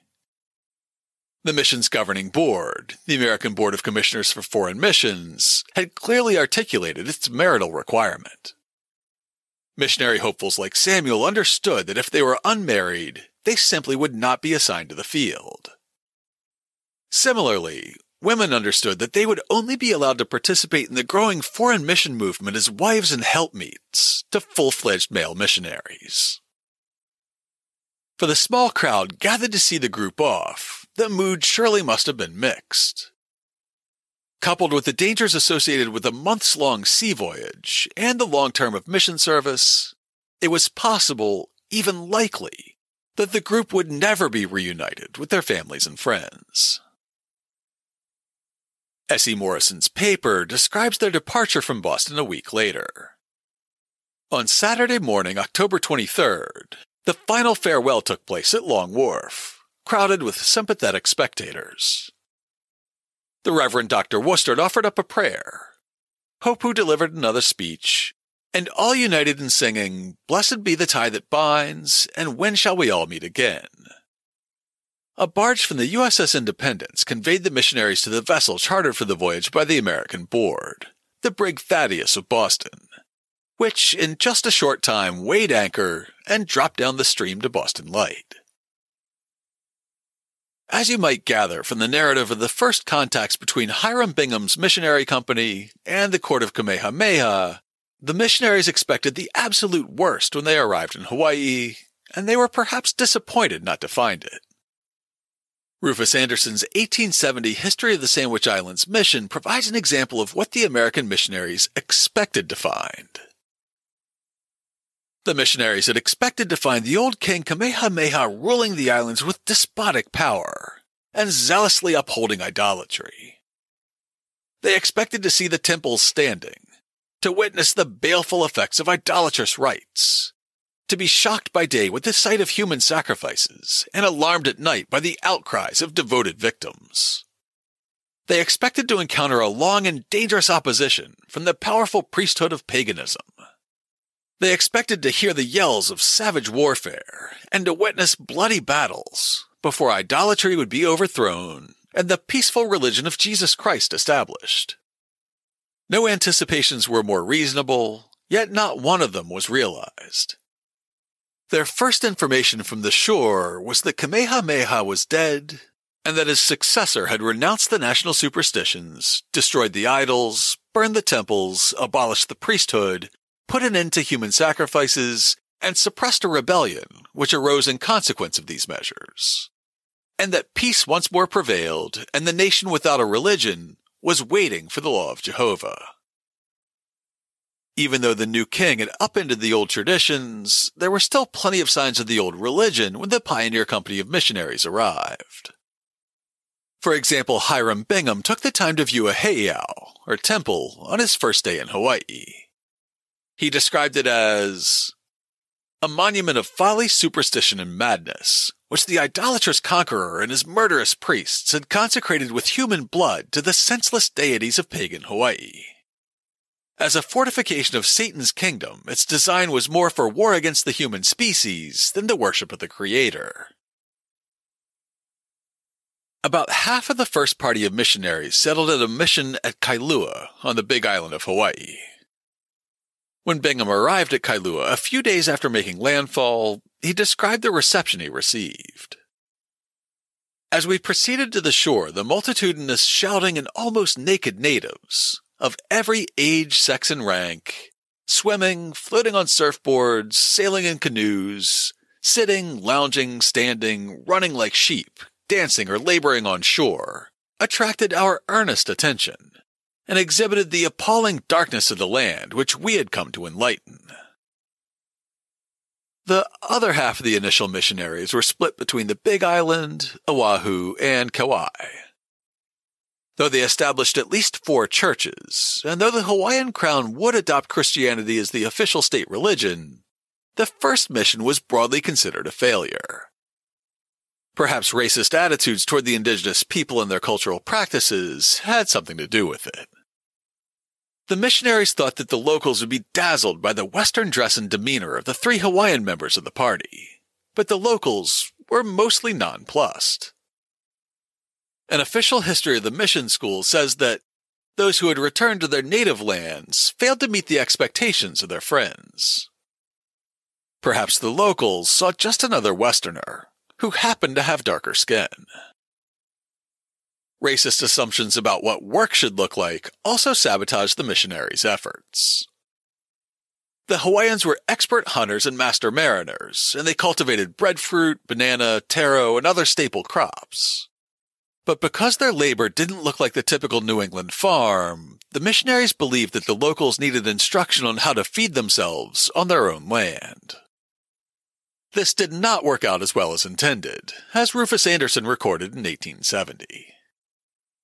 Another error naturally committed in the necessary absence of experience so near the outset of this enterprise was the comparative estimate put on mere civilizing agencies. Hence the sending of a farmer as part of the mission to the islands. It was supposed that the natives would at once profit by improvements in tillage such as an American farmer would be able to introduce. But the facts did not correspond with those anticipations, and the farmer returned after 3 years. Kamehameha II had his own concerns about the arrival of the missionaries. He was reportedly skeptical when he heard that the American men took only one wife apiece. He was also worried about upsetting the balance of power between the British, Russian, American, and other merchants who were operating in the islands. Eventually, however, he was prevailed upon by his mother, Queen Keopu'ulani, his stepmother and co-regent Ka'ahumanu, and a high priest named Hewa to let the newcomers stay. Unlike the missionary Mercy Whitney, who was pledged to be a helpmeet to her new missionary husband, Ka'ahumanu saw the arrival of these Christians as a new avenue to power. While their efforts at direct conversion through the example posed by their 3 Hawaiian missionaries failed, as did the experiment in New England-style farming, the missionaries were soon successful at building ties with the chiefly class in the islands. Ralph Kuykendall's History of the Hawaiian Kingdom describes the early success. From the beginning, the chiefs were friendly to the missionaries. For the first few years, indeed, they practically monopolized the efforts of the new teachers. The latter have sometimes been criticized for giving so much attention to the chiefs. In reality, they had no choice in the matter, and if they could not win the chiefs, they had little chance of success with the common people. Visitors to the islands in 1822 remarked that all seemed to hang on the word of the king. He said that by and by he would tell his people that they must all learn the good word and worship Jehovah, but that the missionaries must teach him first, and themselves get well acquainted with Hawaiian. They had a head start in getting acquainted with Hawaiian. Not only did Thomas Hopu, William Kanui, and John Honoli'i have native fluency with the language, but a British missionary came to work with them for about 1.5 years. Reverend William Ellis had spent years in Tahiti and learned the local language. In Hawaii, he discovered that he quickly picked up Hawaiian and was able to preach to the locals in their own language. Also among the first party were Samuel Ruggles, a classmate of Henry Opukaha'ia who continued working on Henry's Hawaiian grammar after his death, and Asa Thurston, who would single-handedly translate 14 books of the Bible into Hawaiian. Kuykendall's history continues.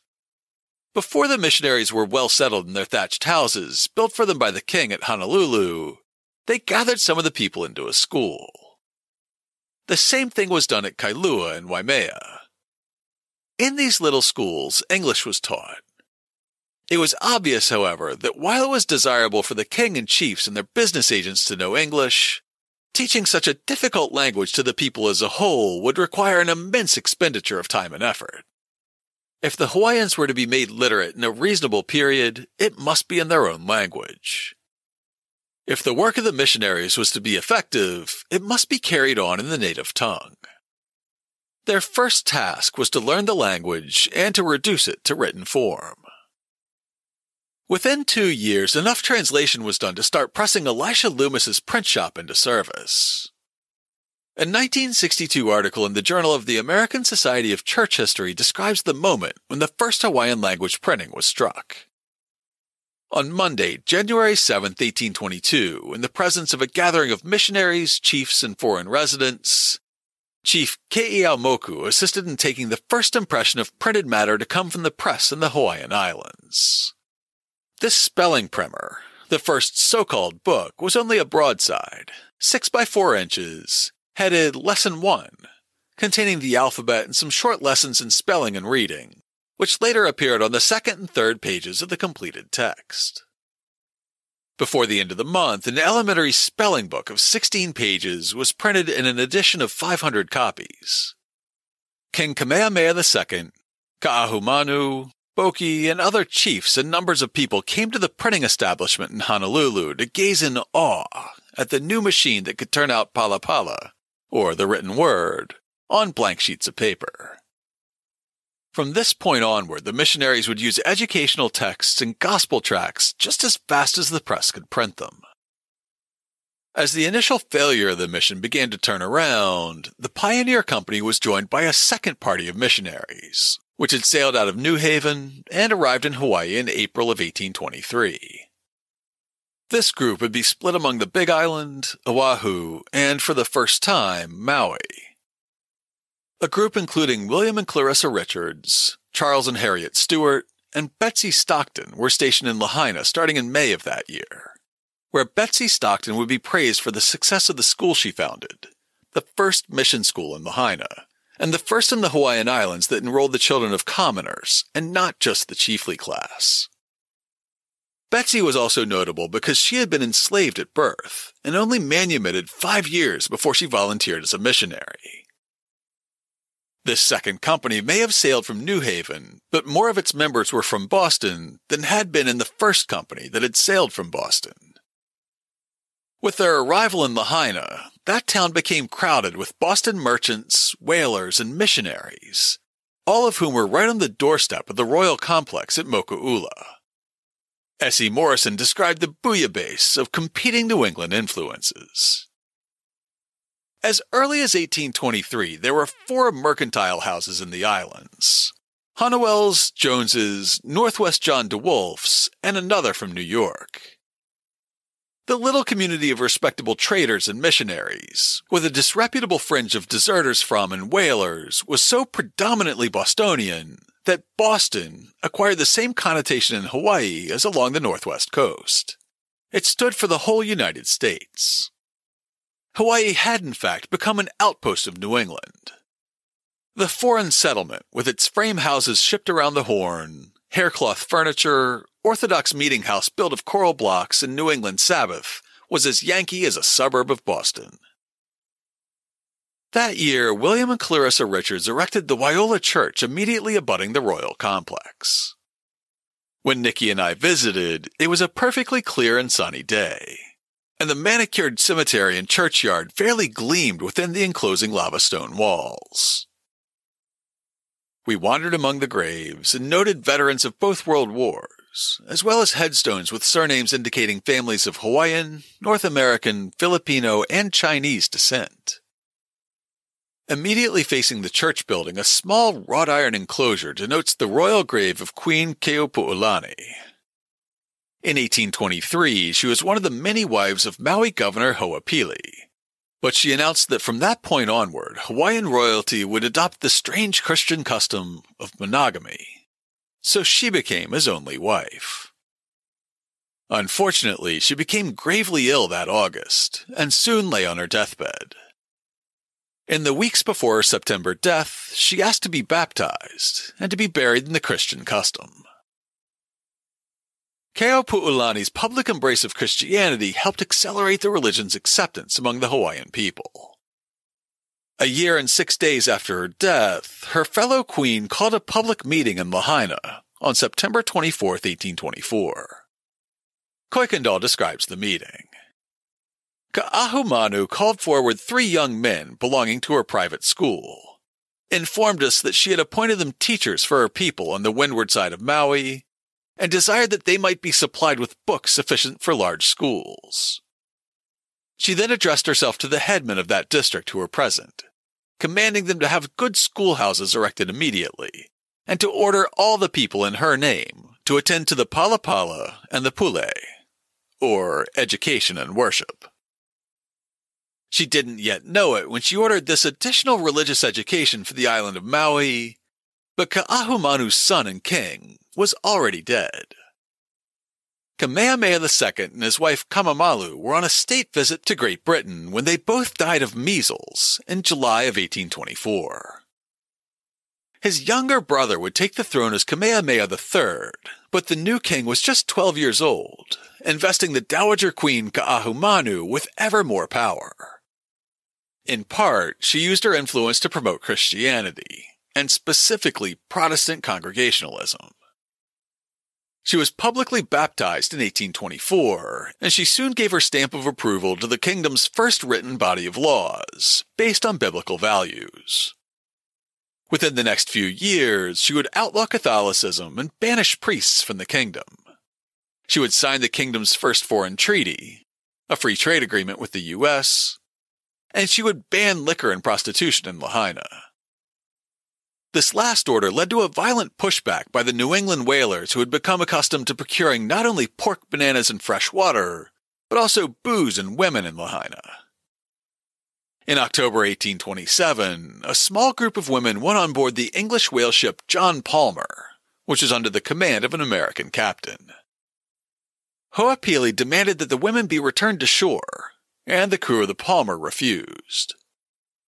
Things escalated until Ho'opili took the captain hostage, and the ship's mate ordered his men to load their cannons. Hiram Bingham recalled, "The ship commenced firing cannonballs, which, by their horrifying sound as they passed near us, and by their plowing the ground behind us, and the relative position of the ship, the house, and the striking of the balls, appeared with little room for doubt to have been aimed at the house of Mr. Richards." The captain was eventually returned, the women weren't, and everything went back to square one. To protect against future misunderstandings, a large coral block fortress was built in downtown Lahaina, which is visible on the 1848 panoramic painting I mentioned before. The other landmark that's visible in that painting is the Lahaina Luna Seminary. In 1828, the third company of missionaries came on the ship Parthian from Boston. They sailed from Boston, but this group was from a wide swath of the country, including members from Kentucky, Vermont, New Jersey, New York, Missouri, New Hampshire, and Connecticut. One of the Kentuckians, Lauren Andrews, was tasked with starting a seminary. Now that the Hawaiians had a few years of literacy and religious instruction under their belts, the church believed that they were ready to start training as clergy themselves. Considered the first American college west of the Rockies, Lahaina Luna is just a high school today. Standing high on a hill above downtown Lahaina, the campus has changed little since the 19th century, including Halepa'i, the printing house. In 1834, Elisha Loomis's old press was moved from Honolulu to Lahaina, and the students started printing the first Hawaiian newspaper. By 1837, they were cranking out 18 million printed pages per year. Park Street Church and the American Board of Commissioners for Foreign Missions would send 9 more companies of missionaries over the next 20 years. Over the 12 companies that were sent by 1848, 7 were sent directly from Boston. All were operating under the auspices of Park Street, and most included members from Boston. A fair number of missionaries returned home after a handful of years, or moved on to other missionary work in South America, Asia, or even among the indigenous nations of the American West. But some stayed on for 10, 20, or 50 years. Hiram Bingham would live in the islands for 21 years. The Congregational missionaries from Park Street went to civilize Hawaii almost 200 years after their Puritan ancestors went to civilize the Massachusetts people. In both cases, the indigenous culture had already been weakened. In the case of colonial Massachusetts, by the Great Plague that had decimated native villages a few years before. And in the case of Hawaii, by the religious upheaval that had preceded the arrival of the missionaries. The outcome for the Hawaiians was very nearly as disastrous as it was for the Massachusetts, Wampanoag, and Nipmuc, who had called the Massachusetts Bay home prior to 1630. In many cases, the children of missionaries were among the planters who implemented a brutal, nearly feudal plantation system in Hawaii, forcing most native Hawaiians to work in sugarcane fields or pineapple farms on their ancestral homelands for starvation wages.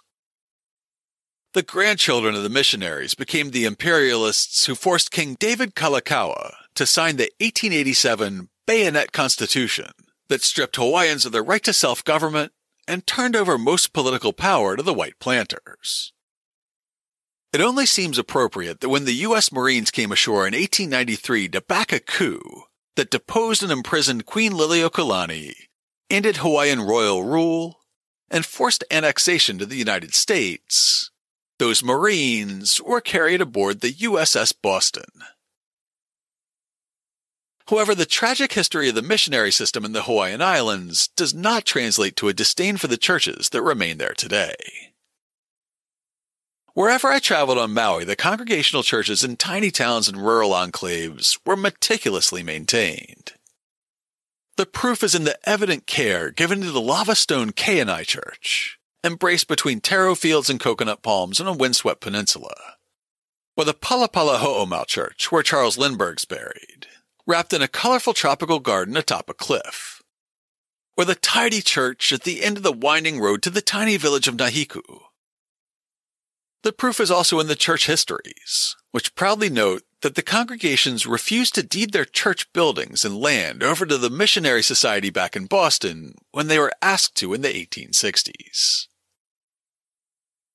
The religious tradition planted by these missionaries was celebrated at Park Street Church on the 200th anniversary of the Pioneer Company.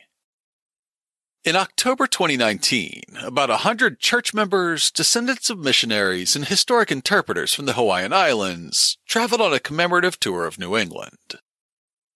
They started in New Haven, traveled through the Connecticut Valley where the mission school had been hosted, and they wound up in Boston on Sunday, October 20th. 200 years and one day after the mission church had been gathered at Park Street, the Hawaiians attended morning services at Park Street Church. One of them wrote in a travel log, "The service was a beautiful blend of Hawaiian language and English. There was a huge contingent of people from Hawaii. The inside of the church is so contemporary that I had to actually make myself stop and remember that this is where the commissioning happened 200 years ago. What might it have felt like? Cold? Damp? Joyful? Not likely to have been filled with flags from around the world like it was today. What did those who were about to set out feel like on the inside, and what face might they have put on for others to see?" One of the many highlights here was a Thurston descendant sister from the East Coast meeting a Thurston descendant sister from Hawaii for the first time. This was in the same church where their shared great, many times over great, grandmother and grandfather set out 200 years ago. The first time this podcast made a visit to the Pacific Coast was back in October 2020 in episode 206. At the time, COVID was in full swing and mRNA vaccines were still a dream on the horizon, so I was really missing travel. I took the opportunity to share a story that I had learned about on a trip I took 2 years earlier. It's the story of a shipwright's apprentice from Boston who went to sea with a whaling voyage. He somehow ended up being recruited, either by hook or by crook, into a crew that was assembled in the Hawaiian Islands, then captured by Spanish authorities on the California coast and accused of piracy. Escaping the gallows through hard work and Yankee ingenuity, Joseph Chapman would build a New England-style mill for the San Gabriel Mission, which is referred to as the first encroachment of the Industrial Revolution into Alta California. He would live through tumultuous times, witnessing the independence of Mexico from Spain, the downfall of the mission system that he'd become part of, and eventually the American annexation of California. Co-host Emerita Nikki and I have been trying to get some camping trips in this fall since we can't really travel anymore. No trip to Washington to see my uncle get interred at Arlington National Cemetery, no trips to Maine or the White Mountains, and probably no tropical vacation for our 10th wedding anniversary this winter. What's most galling is that I'm probably not going to be able to see my mother this year at all. I like traveling. I miss traveling. So this week I'm telling a story that's inspired by travel, both historic travel and my own. In the late fall of 2018, Nikki and I went on a great trip to Southern California. We flew into LAX and then drove to Las Vegas, with lots of adventures along the way. One of the first places we stopped on that trip was San Gabriel Mission, just off the I-10 on the way out of LA. It's a magnet for history lovers, with original cisterns, bread ovens, and aqueducts in the courtyard, and an extensive museum, with original artifacts and displays about daily life at the mission in the 18th century. While we were there, a groundskeeper was pruning back a grapevine that was as big around as my waist at the base, and had a sign saying it was planted in 1774. He even let us eat some of the tiny tart grapes that have provided the mission with sacramental wine for almost 250 years. After making my way through the museum, I stepped outside the mission walls to get a picture of the campanario, or wall of bells, where the church's 6 bells are visible mounted in the outer wall. After I got my picture, I paused and read the historic marker plaque by some sort of stone artifact in the grassy area between the mission walls and the busy road. It was the last remnant of a mill race that fed water to a nearby gristmill. Built in the 1820s, the plaque identified the mill as one of the first traces of the Industrial Revolution in California. The mill itself was bulldozed to make room for a housing development in the 1940s, and for decades it was thought that all traces of the mill were lost forever. Then, in 2009, the Alameda Corridor East project began an archaeological survey of the nearby Union Pacific Railroad tracks. As part of a decades-long, much larger project to make rail traffic play nicely with the densely settled neighborhoods of the San Gabriel Valley, a 1.4-mile-long section of the track was going to be lowered into a 30-foot deep trench, so it would have less impact on surface traffic, much like our own Orange Line as it runs through the depressed Southwest Corridor Trench. Archaeologists discovered the foundation of the mill, which was left in place buried under a nearby residential street, and they found the mill race. The eventual report on the survey says, during an archaeological excavation in 2009, a 30-foot segment of the mill race was discovered roughly 25 feet south of the Union Pacific Railroad tracks, along with a much shorter section north of the tracks. The remainder of the mill race was demolished by railroad, road, and civic construction between 1834 and the present. Constructed out of procured stone and cement mortar, the primary remaining mill race segment measures roughly 6 feet wide, 30 feet long, and 2.5 feet deep. The mill race consists of a long, straight water conveyance feature that's shaped like a squared U in cross-section. Now that it was found, the remaining fragment of mill race had to be moved, because it was right where the new railroad tracks were going to go. Over the next few years, a plan was hatched to excavate the larger section of the mill race, stabilize it, and move it. It was eventually moved across the railroad tracks, across the road, and into the small park where I encountered it.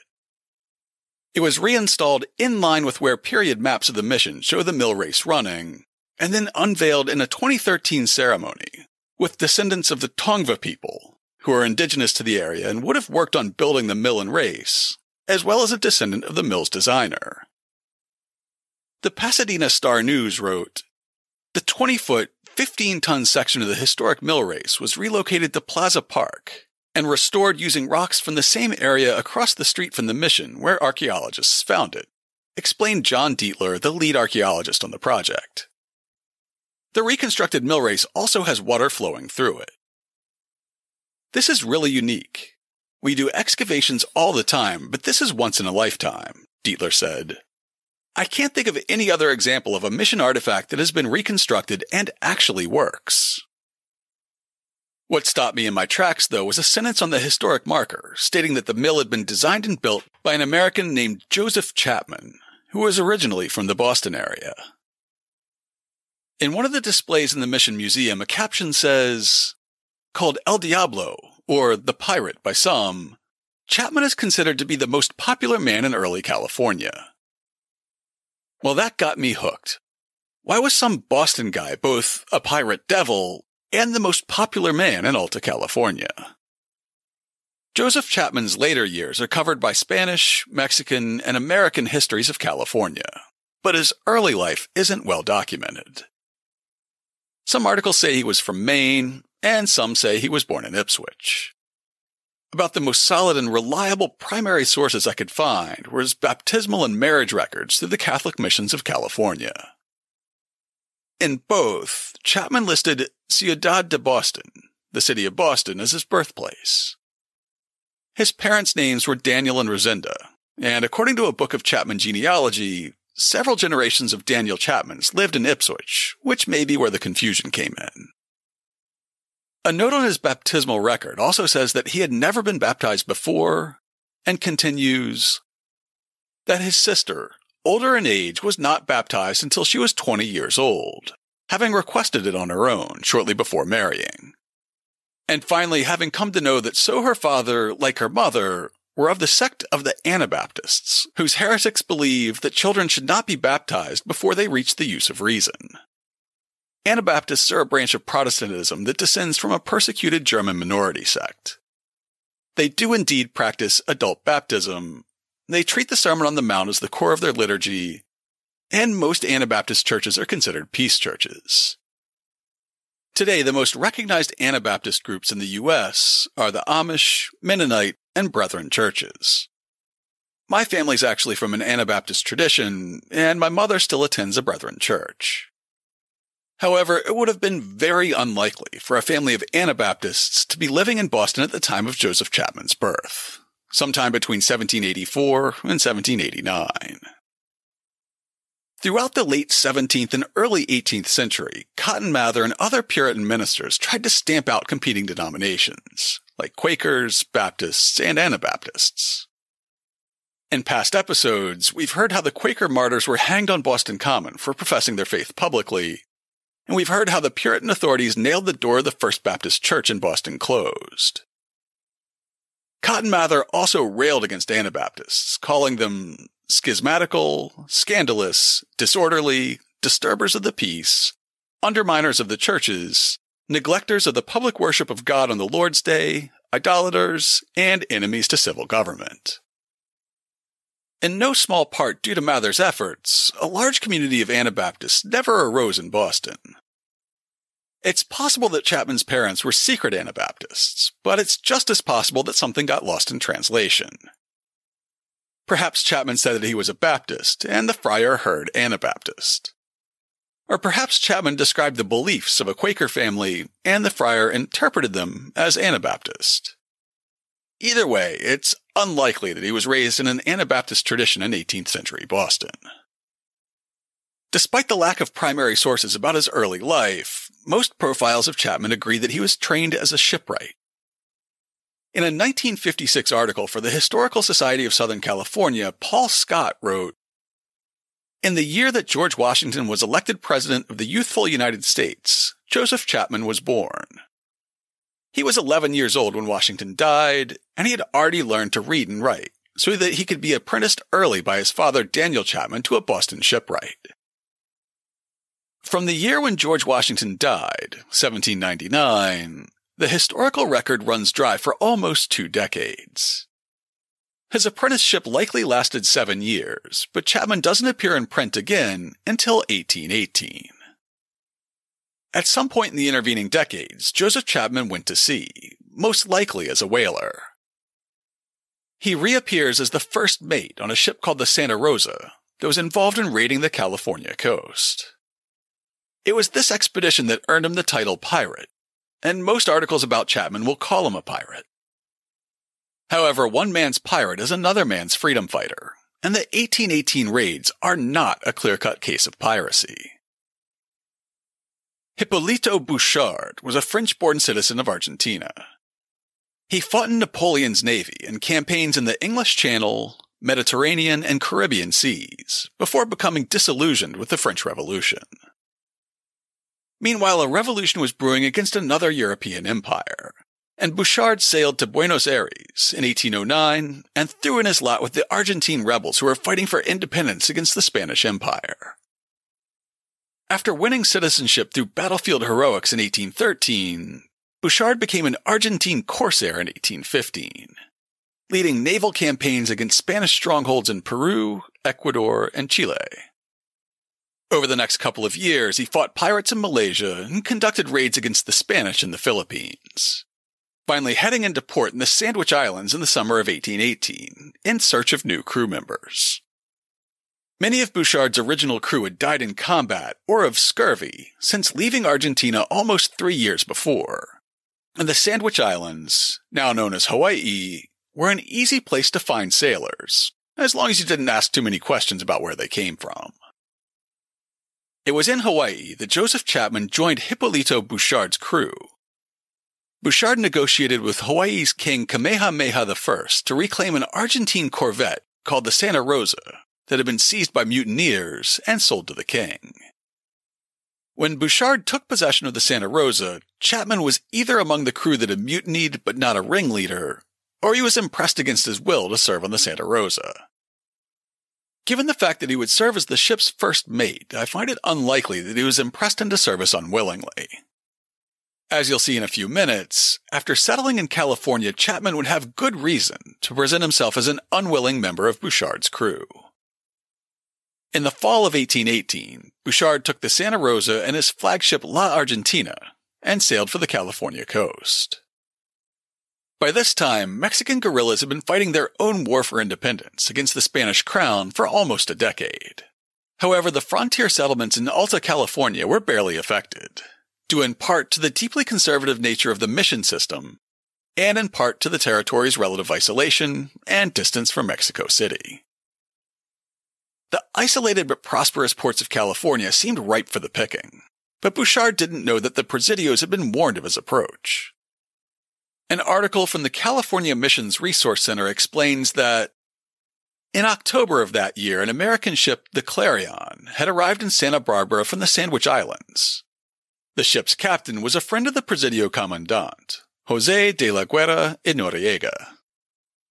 He warned Don José that an Argentinian-backed privateer, Hipólito Bouchard, was planning an attack on California. The Spanish presidios, missions, and pueblos were put on high alert. The governor ordered lookouts to be posted at 25 strategic locations along the coast. As always, the actual work fell to the Indians. Hipólito Bouchard, with 2 heavily armed ships and 350 men, did attack in November 1818. Most accounts of the Bouchard raids on the California coast straddle the line between history and legend, and this description from an 1883 history of Santa Barbara is no exception. One day in the year 1818, a vessel was seen approaching the town of Monterey. As she came nearer, she was seen to be armed, her decks swarming with men, and she flew some unknown flag. Arriving within gunshot, she opened fire on the town, and her fire was answered from the battery, while the lancers stood ready to repel a landing if it should be attempted, or cover the retreat of the families in case their effort at a repulse should be unsuccessful. For Spain was at peace with every maritime nation, and the traditions of the atrocities committed by the buccaneers at the end of the 17th century on the Spanish Main were familiar to the people. After some firing, the strange vessel appeared to be injured by the fire from the battery, and bore away and disappeared. The alarm spread along the coast as fast as swift riders could carry it, and all the troops at every point were ordered to be on the alert. The strange craft next appeared off the Ortega Ranch, situated on the seashore above Santa Barbara, and landed some men who, while plundering the ranch, were surprised by some soldiers from Santa Barbara, and before they could regain their boats, some 4 or 5 were captured. She next appeared off San Juan Capistrano, landed and plundered the mission, and sailed away, and was never heard of more. All that is known of her is that she was a Buenos Aires privateer, and that her captain was a Frenchman named Bouchard. One of the men who was captured, either in the first artillery duel between the Santa Rosa and a shore battery at a ranch near Santa Barbara, or at San Juan Capistrano, depending on the source you believe, was Joseph Chapman. Paul Scott's 1956 article for the Historical Society of California describes Chapman's arrival in California, and an account that's no less embellished with legend than the 1883 version. His article said, "Unfortunately, Joseph Chapman's entrance into his California promised land was anything but auspicious. He was second in command of the Santa Rosa during the insurgents' attack upon Monterey in 1818. Chapman was probably the fall guy, the expendable one, who, with Tom Fisher, an African-American, went ashore under a flag of truce to order Governor Sola either to A. surrender, or B. join the revolution. Sola, who thought the men had come to surrender, promptly accused them of lies and deceits and threw them into the calabozo. Stephen C. Foster, journalist of the 70s, gives a dramatic account of how Joseph Chapman was lassoed during the later pirate attack on the Ortega Rancho at the Refugio Landing, and was saved from death by the beautiful Guadalupe Ortega, whom he afterward married. His Mexican captors had preferred to drag him to death behind their horses. Joseph's own explanation when he was interested in his conversion and wished to present his best face to the world states that he had been impressed in the Bouchard's expedition at the Sandwich Islands. A cynic might say that he was impressed indeed by a promised share in the gold of conquered California. Even Joseph does not tell why he was released from jail in Monterey. Among his descendants, there is a story handed down, a very simple one, for more than a century after his landing. Graciosa Elzalde, now an elderly woman living in Santa Barbara, says her mother Luisa could speak with authority of family tradition because her mother was Fervorosa Chapman, born in 1839, ninth child of Joseph and Guadalupe Chapman. And this is the account which Graciosa Elzalde, great-granddaughter of Joseph Chapman, gives. Yes, great-grandfather Joseph was the officer imprisoned by Sola at Monterey, but he was released the next day when Bouchard's crew captured and sacked the town. He stayed with the marauders till the Refugio landing, but he had been astonished by the essential honesty and kindness of the Californians, their practice of Christian charity, and his mild treatment at Monterey, when his captors could have tortured or hanged him as a common pirate. Joseph simply escaped from the ship at Refugio, made his way up the canyon and over the pass to Mission Santa Ynez. There the friars hid him and befriended him. There Antonio Maria Lugo found him, liked his straightforward appearance, and offered to sponsor him if he would work on the Plaza Church in Los Angeles. This less dramatic story of Joseph Chapman's rescue is probably the way it really happened. Whichever version of his capture is correct, Chapman was almost immediately paroled, which is, given liberty to move about freely as long as he promised not to leave California. He almost immediately got busy building a life for himself there and pitching in to help out the colony when asked. In 1821, he was officially freed, though he had already been pretty free, especially for a supposedly imprisoned pirate. With Mexico's independence from the Spanish Empire, Chapman and all Anglo-American prisoners were granted amnesty. Almost immediately, Governor Pablo Vicente de Sola came calling, asking for Chapman's help in building a fulling mill at Mission Santa Ynez, northwest of Santa Barbara. About 2 years before, a water-powered gristmill had been constructed at the mission. The Santa Barbara Trust for Historic Preservation has a page about the historic mills that says, in 1819, Father Francisco Xavier de la Concepcion Uria called for the construction of a water-powered gristmill in an effort to increase agricultural production at Mission Santa Ynez. By 1820, 2 stone reservoirs and a stone mill building were built into the slope of a small hill above Alamo Pintado Creek, about half a mile from the church. Water was supplied by an earthen ditch or zanja that diverted water from Zanja Dakota Creek, more than 3 miles away. The mill was of an ancient design, using a horizontal wheel powered by a water jet to turn a millstone attached to its axle. It was used to grind wheat, oats, and barley into flour, and corn into meal. You may recall from episode 59 about the Mother Brook in Dedham and Hyde Park that a fulling mill is designed to improve the quality of wool cloth, which was important in the mission system that raised many sheep. Cloth woven out of wool is soaked in a solution of diatomaceous earth and urine. Then it's fed into the mill where rounded wooden hammers pound it as it's drawn through the machine. The process scours and thickens the cloth, making it stronger and more waterproof. Chapman was able to design and build such a mill from scratch, though there's very little in his background to indicate that he was a skilled mill designer.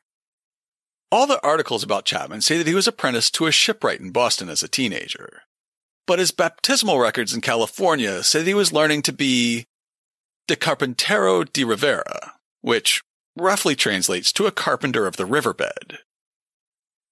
Given the sparsity of reliable historic sources about his early life, I wonder if the reference to his being a shipwright's apprentice is actually a mistranslation of this phrase. Maybe it was intended to mean that his apprenticeship had something to do with water power. No matter how he came by the ability, the fulling mill at Santa Ynez was impressive enough to establish Joseph Chapman as a gentleman of substance, and to make his reputation as an engineer, with more projects to follow. The following year, 1822, would be a big one for Chapman. In short order, he got baptized, got married, moved to Los Angeles, and helped build the first church in that city. His baptism as a Catholic opened the door for him to be employed within the mission system, as well as opening the door to romance with the proper young ladies of Southern California. On June 24th, Joseph John Chapman of Boston became Jose Juan Chapman y Canata, and on November 22nd, he married Guadalupe Ortega of the Presidio of Santa Barbara. Writing in 1891 of later events in Chapman's life, Alfred Robinson describes Jose Juan and his life in California. He was one of the crew on board the piratical cruiser that attacked Monterey, at which time he was taken prisoner and had lived in the country ever since. From his long residence, he had acquired a mongrel language, English, Spanish, and Indian being so intermingled in his speech that it was difficult to understand him. Although illiterate, his great ingenuity and honest deportment had acquired for him the esteem of the Californians, and a connection in marriage with one of the first families in the country. That first family of California was Guadalupe's father, Don Jose Vicente Ortega, who owned Rancho Refugio, a 41-square-mile land grant in today's Santa Barbara County that had been granted to his father by Spanish King Charles IV. In Scott's 1956 article, which we know by now to take with a grain of salt, he describes how the couple met and courted. Graciosa Elizalde's mother also told her how Joseph the Americano first met Guadalupe, his señorita beloved. Maria Guadalupe Ortega was extremely religious and a member of the Santa Ynez parish. With her aunts and her cousins, she often rode over the pass to launder and mend the church linens. She may even have met Joseph on the day in December when he came knocking at the mission door, asking the privilege of surrender, because she and her family had certainly fled from the pirates up Refugio Pass to the mission before the prosperous ranch buildings could be burned. She was not quite 22, a doncella, dedicated to her family and the church. But big, blonde, and handsome Joseph, then 34, changed her mind when he sent his representative Antonio Maria Lugo to her worthy uncles to beg her hand in marriage. She bore him 11 children, all but one of whom were healthy and happy. In the first year of their marriage, the couple moved to the pueblo of Los Angeles, which was then a town of about 1,000 people. That year, Jose Juan volunteered to help rebuild and expand the town's original church, hauling logs out of the San Gabriel Mountains on ox carts. That effort caught the attention of Father Jose Bernardo Sanchez, who ran the mission, and started a partnership that would last for years. As a white man, Chapman moved easily between missions, and between mission and secular town. But it wasn't that easy for the indigenous Californians who entered the mission system. Around San Gabriel, the native people mostly belonged to the Tongvan tribe. The Tongvans had tried to fight off the first missionaries who arrived in 1771, but within a few years many tribe members were lured into the mission with the promise of food, trade goods, or the promise of a better life. Under the mission system, the natives were not legally enslaved, but after being baptized, they were no longer free to leave the missions either. They were forced to labor, growing crops and raising livestock, while all the while the Franciscan missionaries tried to eradicate all traces of their indigenous culture and language. Jose Juan Chapman became a willing participant in this system, with Robinson's Life in California recounting how Father Sanchez of San Gabriel used to say that Chapman could get more work out of the Indians in his unintelligible tongue than all the major domos put together. I was present on one occasion when he wished to dispatch an Indian to the beach at San Pedro with his ox wagon, charging him to return as soon as possible. His directions ran somewhat in this manner. Ventura, vamos. Trae los bueyos, go down to the playa, and come back as quick as you can puede. When you marvel as I did at the work Chapman accomplished at San Gabriel Mission between 1821 and 1823, you have to measure it against the unfree labor of the Tongvans it took to complete the task. Even before moving his family from Santa Barbara to the pueblo of Los Angeles, Chapman had already been tasked by Governor Sola with rebuilding San Gabriel's grist mill. A 2012 archaeological report for the National Park Service describes the original grist mill that existed at the San Gabriel Mission before Jose Chapman was assigned to replace it. The irrigation system became more complex following the arrival of master masons and potters from Mexico in the 1790s, who were able to construct substantial structures with stone and fired tiles set in mortar. This led to construction of the San Gabriel Mission's first grist mill, which was constructed under the direction of Father Jose Maria de Zalvadea in 1816. The mill was a dramatic improvement over the manual grain processing that the mission had previously relied upon. It was built northwest of the mission at the confluence of two small arroyos in present-day San Marino. This facility, later known as El Molino Viejo, the Old Mill, was the first water-propelled grist mill in the state. Now that old mill may have been an improvement over grinding grain by hand, but it left a lot to be desired. Writing in the California Historical Quarterly in 1974, Jean Bruce Ward and Gary Kuritz described the work completed by Padre Zalvadea.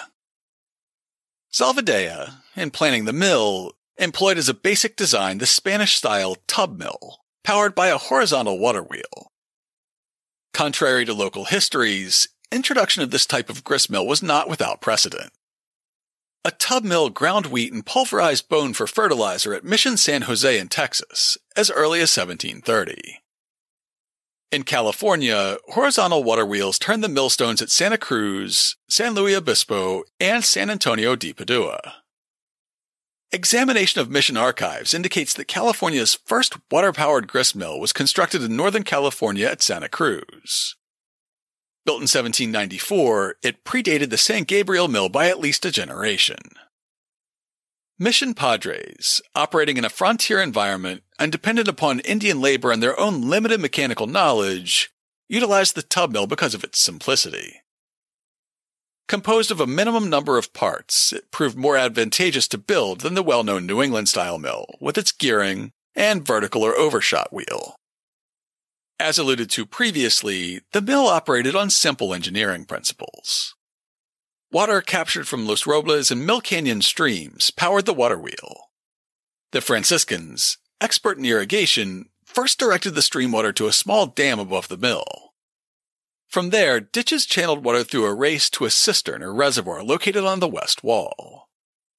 This funnel-shaped cistern, approximately 15 feet deep, 10 feet wide at the top, and 4 feet wide at the bottom, held an enormous quantity of water, which was stored until ready for use. Remains of the cistern and mill race can still be seen today. The next process, the operation of the mill, was best described by Alexander Forbes in 1839. This description, while the earliest dealing with the mechanical operations of a California mill, is extremely lucid. The mills for grinding flour in Upper California are but few, and of the most primitive construction, but none better are to be found in the other parts of Spanish America. These mills consist of an upright axle, to the lower end of which is fixed a horizontal water wheel placed under the building, and to the upper end the millstone. And as there is no intermediate machinery to increase the velocity, it's evident that the millstone can make only the same number of revolutions as the water wheel. This makes it necessary that the water wheel should be of very small diameter. Otherwise, no power of water thrown upon it can make it go at a rate sufficient to give the millstone the requisite velocity. It is therefore made of very small dimensions and constructed in the following manner.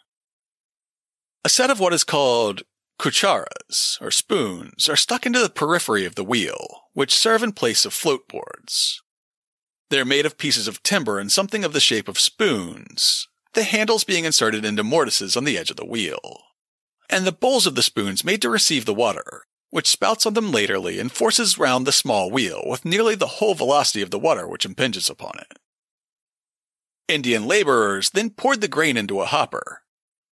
Mr. Jackson, in his book Mills of Yesteryear, describes this action in the following passage. The hopper, supported by a wooden framework slightly above and off-center from the stones, fed the grain to them by means of a small trough. The grain, in turn, poured from a spout at the base of the lower stone into a barrel-like receptacle. After serving its purpose, the spent mill water was conveyed by a lower ditch to the nearby fields. While the work that Zalvadea and his Tongvan laborers completed was impressive, it had two critical flaws, as Ward and Kuritz continue. Although constructed with permanency in mind, the Padres of San Gabriel replaced the mill in 1823.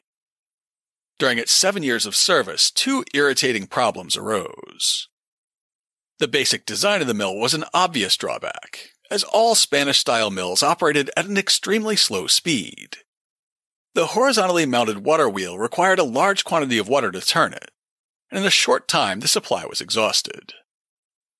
Furthermore, one revolution of the wheel represented only one turn of the stone, and only a small amount of grain could be milled in one day. Criticism of the tub mill design was not uncommon. Such mills in New England were described as equally inefficient and slow. At Mission San Jose de Bexar, in Bexar County, Texas, the millers became so impatient that they switched from water power to Indian manpower. The mill's simplicity, however, assured its place in minor settlements. In addition to the slow speed of the mill, dampness permeated the building, for El Molino Viejo's builders had located the structure above a small natural spring. Hiram Reed postulated that the position was chosen with the thoughts of providing a water supply in case the mill was besieged by hostile Indians. Nonetheless, the spring dampened the walls and probably caused a certain amount of mildew, therefore making storage of grain on the lower level difficult. It is probable, however, that the underground grain was stored there, while the grist was kept in the granary on the upper level. Despite the slow speed and dampness, it's most likely that the advent of a superior mill design in California caused the relegation of El Molino Viejo to a secondary role at San Gabriel.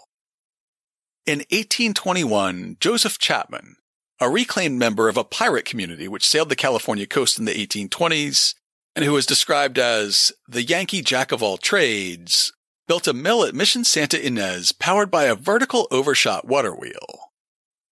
An important feature of Chapman's mill was its bevel gearing, which enabled the millstones to turn at a much faster rate than the water wheel, and thereby grind a greater quantity of wheat than the tub mill. On September 25, 1821, Governor Armando Sola, impressed by Chapman's demonstrated mechanical acumen, ordered that the pilot prisoner be sent to build a mill at San Gabriel like that he had built at Santa Ynez. Chapman conveniently located the new mill just south of the Mission Quadrangle and finished construction around 1823. Thus, in one short decade, milling at San Gabriel had progressed to the semi-sophisticated horizontal wheel introduced by Chapman. The 2012 National Park Service report details some of the improvements Chapman made beyond the use of a vertical wheel and beveled gearing to transfer the movement of the wheel's horizontal shaft to a vertical shaft to spin the millstone. It says, Chapman used existing infrastructure for the foundations of his new mill in its mill race. Archaeological data indicate that his San Gabriel mill used the walls of two earlier water reservoirs to frame its foundation, and he situated the mill in the center of the garden to take advantage of pre-existing water lines. Completed in 1823, it came to be called Chapman's Mill. It stood about 246 feet south of the Mission and featured a 13.5-foot diameter undershot water wheel housed in a masonry chamber that drove large millstones in a separate gear room. Chapman dug the wheel pit low into the ground to gain as much power from the rushing water as possible, and created high foundation walls to keep water out of the mill itself to avoid humidity. The grinding stones were made of either granite or syenite boulders from the Santa Anita Canyon, were roughly 3.5 feet in diameter and about 1 foot thick. Some accounts say that Jose Chapman was paid 300 pesos for his work on each mill. However much his payment was, it was enough for him to buy a large adobe home near Mission San Gabriel in 1824, setting out a vineyard of 4,000 vines. In the coming decades, the Chapman-Ortega family would continue growing a substantial fortune, as Jose Juan sold real estate and worked as a carpenter and blacksmith. Over those same decades, he would also live through two major transitions in California life: secularization and Americanization. While Joseph Chapman had landed in California during the midst of the Mexican War for Independence, the struggle went on for years, mostly far from Alta California. Mexico became an independent state in 1821, but major change didn't come to faraway California until 5 years later. In 1825, José María de Echeandía became the first Mexican-born democratically elected governor of California. And in 1826, he issued a Proclamation of Emancipation. All California natives were freed from missionary rule and made eligible to become citizens of Mexico. During the next few years, further decrees would expel all white Spaniards over a certain age and began breaking up mission lands, either for sale or for the use of indigenous people. As secularization began, José Juan Chapman had an encounter in 1827 that presaged the next major transformation of California. The previous year, the Mexican government of California was surprised by visitors from the East. In his History of California, James Miller Gwynn wrote, "The Californians had grown accustomed to foreigners coming to the country by sea, but they were not prepared to have them come over land. The mountains and deserts that intervened between the United States and California were supposed to be an insurmountable barrier to foreign immigration by land. It was no doubt with feelings of dismay, mingled with anger, that Governor Echeandía received the advance guard of maldito extranjeros who came across the continent. That extranjero was an American trapper named Jedediah Smith, who'd come over the Rockies and then south from the Great Salt Lake in search of a trading route that would allow pelts to be shipped out of a Pacific port instead of packed all the way back to St. Louis each year. After stumbling across a couple of mission neophytes in the Mojave Desert, his party got directions to San Gabriel, and Father Sanchez welcomed him with a lavish dinner on November 27, 1826. 3 days later, Smith's diary recorded, "Mr. Chapman, the American spoken of by the father, came from the village of the Angels, accompanied by Captain Anderson of the brig Olive Branch, and the supercargo Mr. Scott. Mr. Scott being a good translator, I was able to make my situation fully known. I soon ascertained that nothing could be done until the arrival of an answer from the governor at San Diego." During these first days in California, Smith also noted, "The Indian inhabitants are kept in the strictest order, being punished severely for the most trifling offense or neglect. They are whipped like slaves, the whip being used by an Indian, a soldier standing by with a sword to see that it's faithfully done." Smith would be taken to San Diego, where he asked the governor for permission to seek a coastal route north to Oregon, where known trails would take him back to American territory. While Smith was in San Diego waiting for the governor's decision, his party waited at San Gabriel, where Harrison G. Rogers, the clerk and quartermaster of the expedition, got to know Chapman a bit better. The day after New Year's 1827, he wrote, "Tuesday the 2nd. Still at the mission of San Gabriel. Nothing new has taken place today. The men commenced work again this morning for the old padre. No news from Mr. Smith.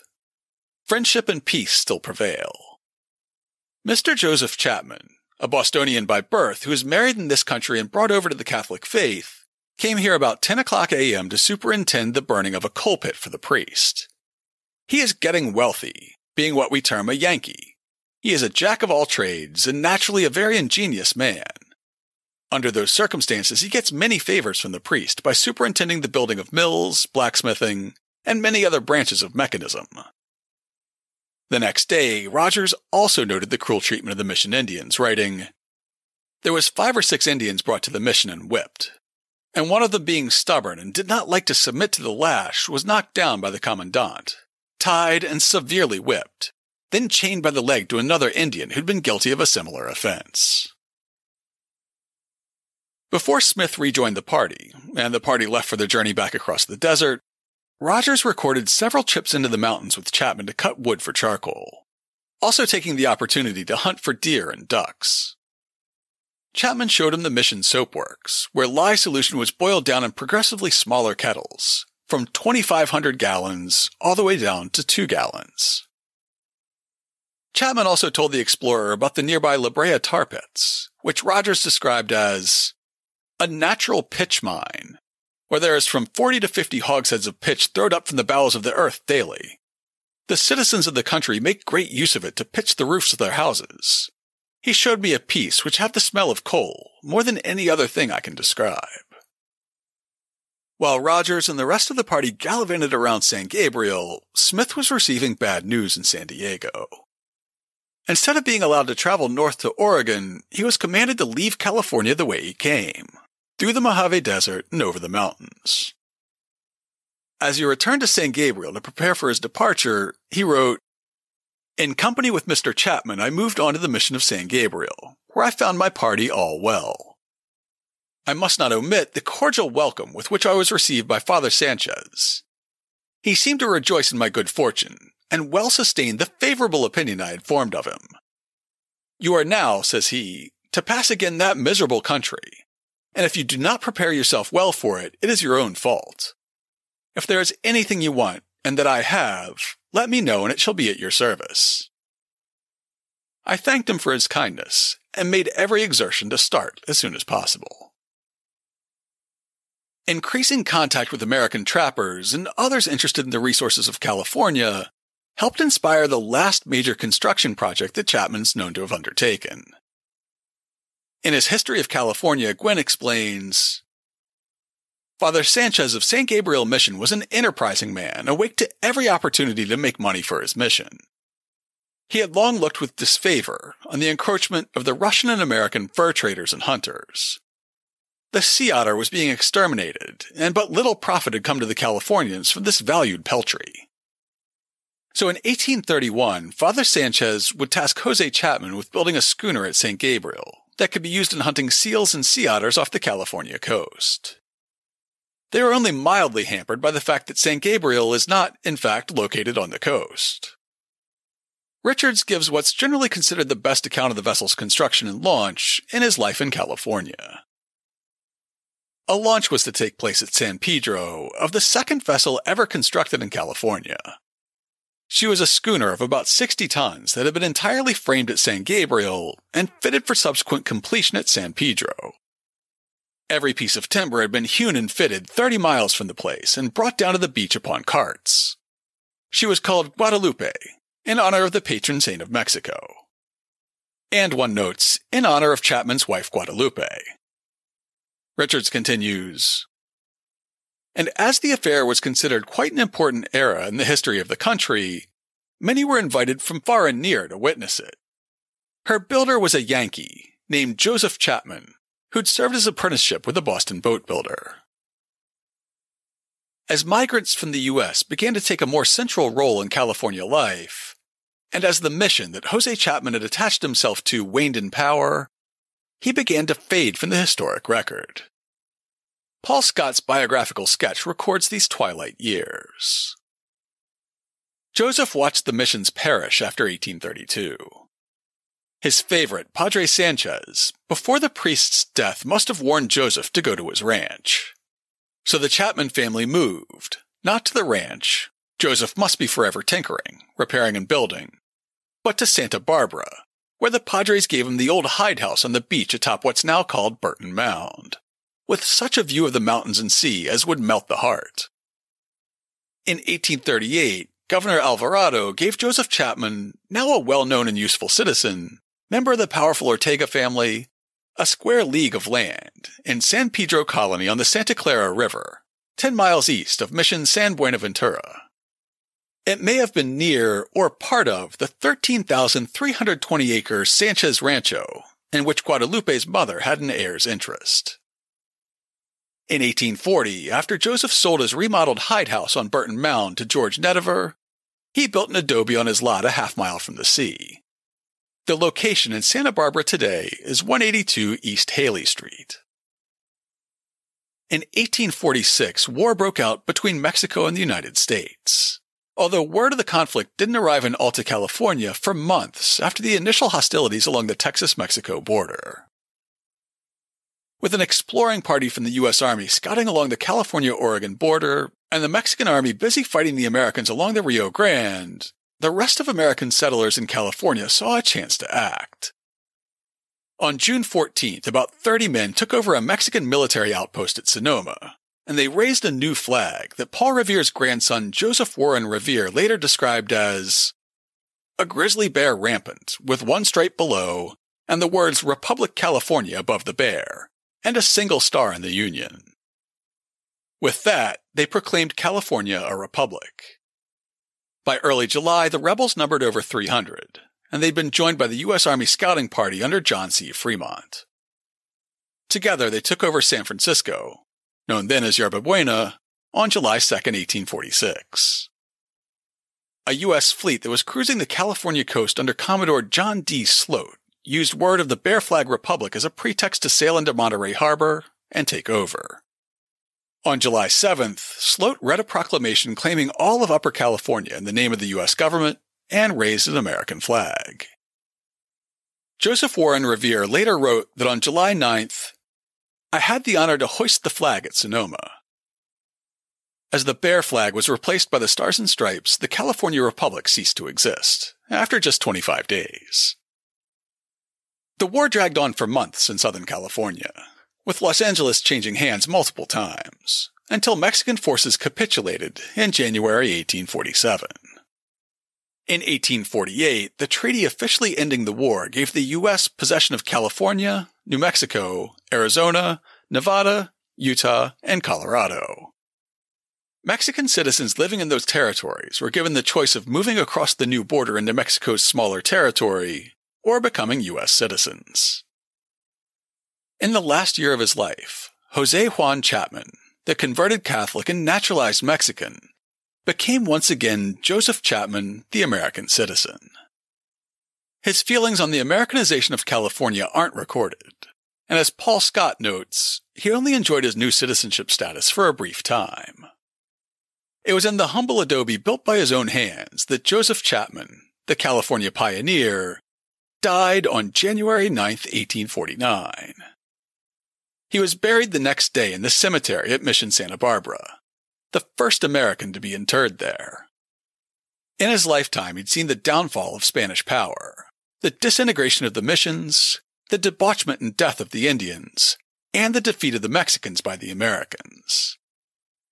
We'll give the last word to California historian H. H. Bancroft, who said, among all the earliest pioneers of California, there was no more attractive character, no more popular and useful man than Joseph Chapman, the Yankee. Well, that about wraps it up for this week. To learn more about the voyages of the Columbia, the Park Street Missionaries, or Joseph Chapman's San Gabriel Mill, check out this week's show notes at hubhistory.com/280. I'll have links to tons of primary source documents for all three of this week's stories, historical maps and pictures, plus some photos that I've taken myself in my travels over the years. Plus, stay tuned next week for a brand new story of a Bostonian on the South Pacific. If you'd like to leave us some feedback, you can email podcast@hubhistory.com. We are Hub History on Twitter, Facebook, and Instagram, and I'm still most active on Twitter. If you're on Mastodon, you can find me as @hubhistory@better.boston. Or just go to hubhistory.com and click on the Contact Us link. While you're on the site, hit the subscribe link and be sure that you never miss an episode. We're in all your favorite podcast apps, including Google Podcasts, Spotify, Amazon Music, Pocket Casts, and many more. If you usually listen to me on Stitcher, please make a plan to subscribe to the show on another app before the end of the month. Stitcher recently announced that they'll be shutting down their streaming service on August 29th, 2023. So be sure to make another plan for how you'll listen to your favorite shows like Hub History before then. I'm not an Apple user myself, but you can be pretty sure that Apple Podcasts won't be shutting down anytime soon. If you subscribe on Apple Podcasts, please consider writing us a brief review. If you do, drop me a line, and I'll send you a Hub History sticker as a token of appreciation. That's all for now. Stay safe out there, listeners.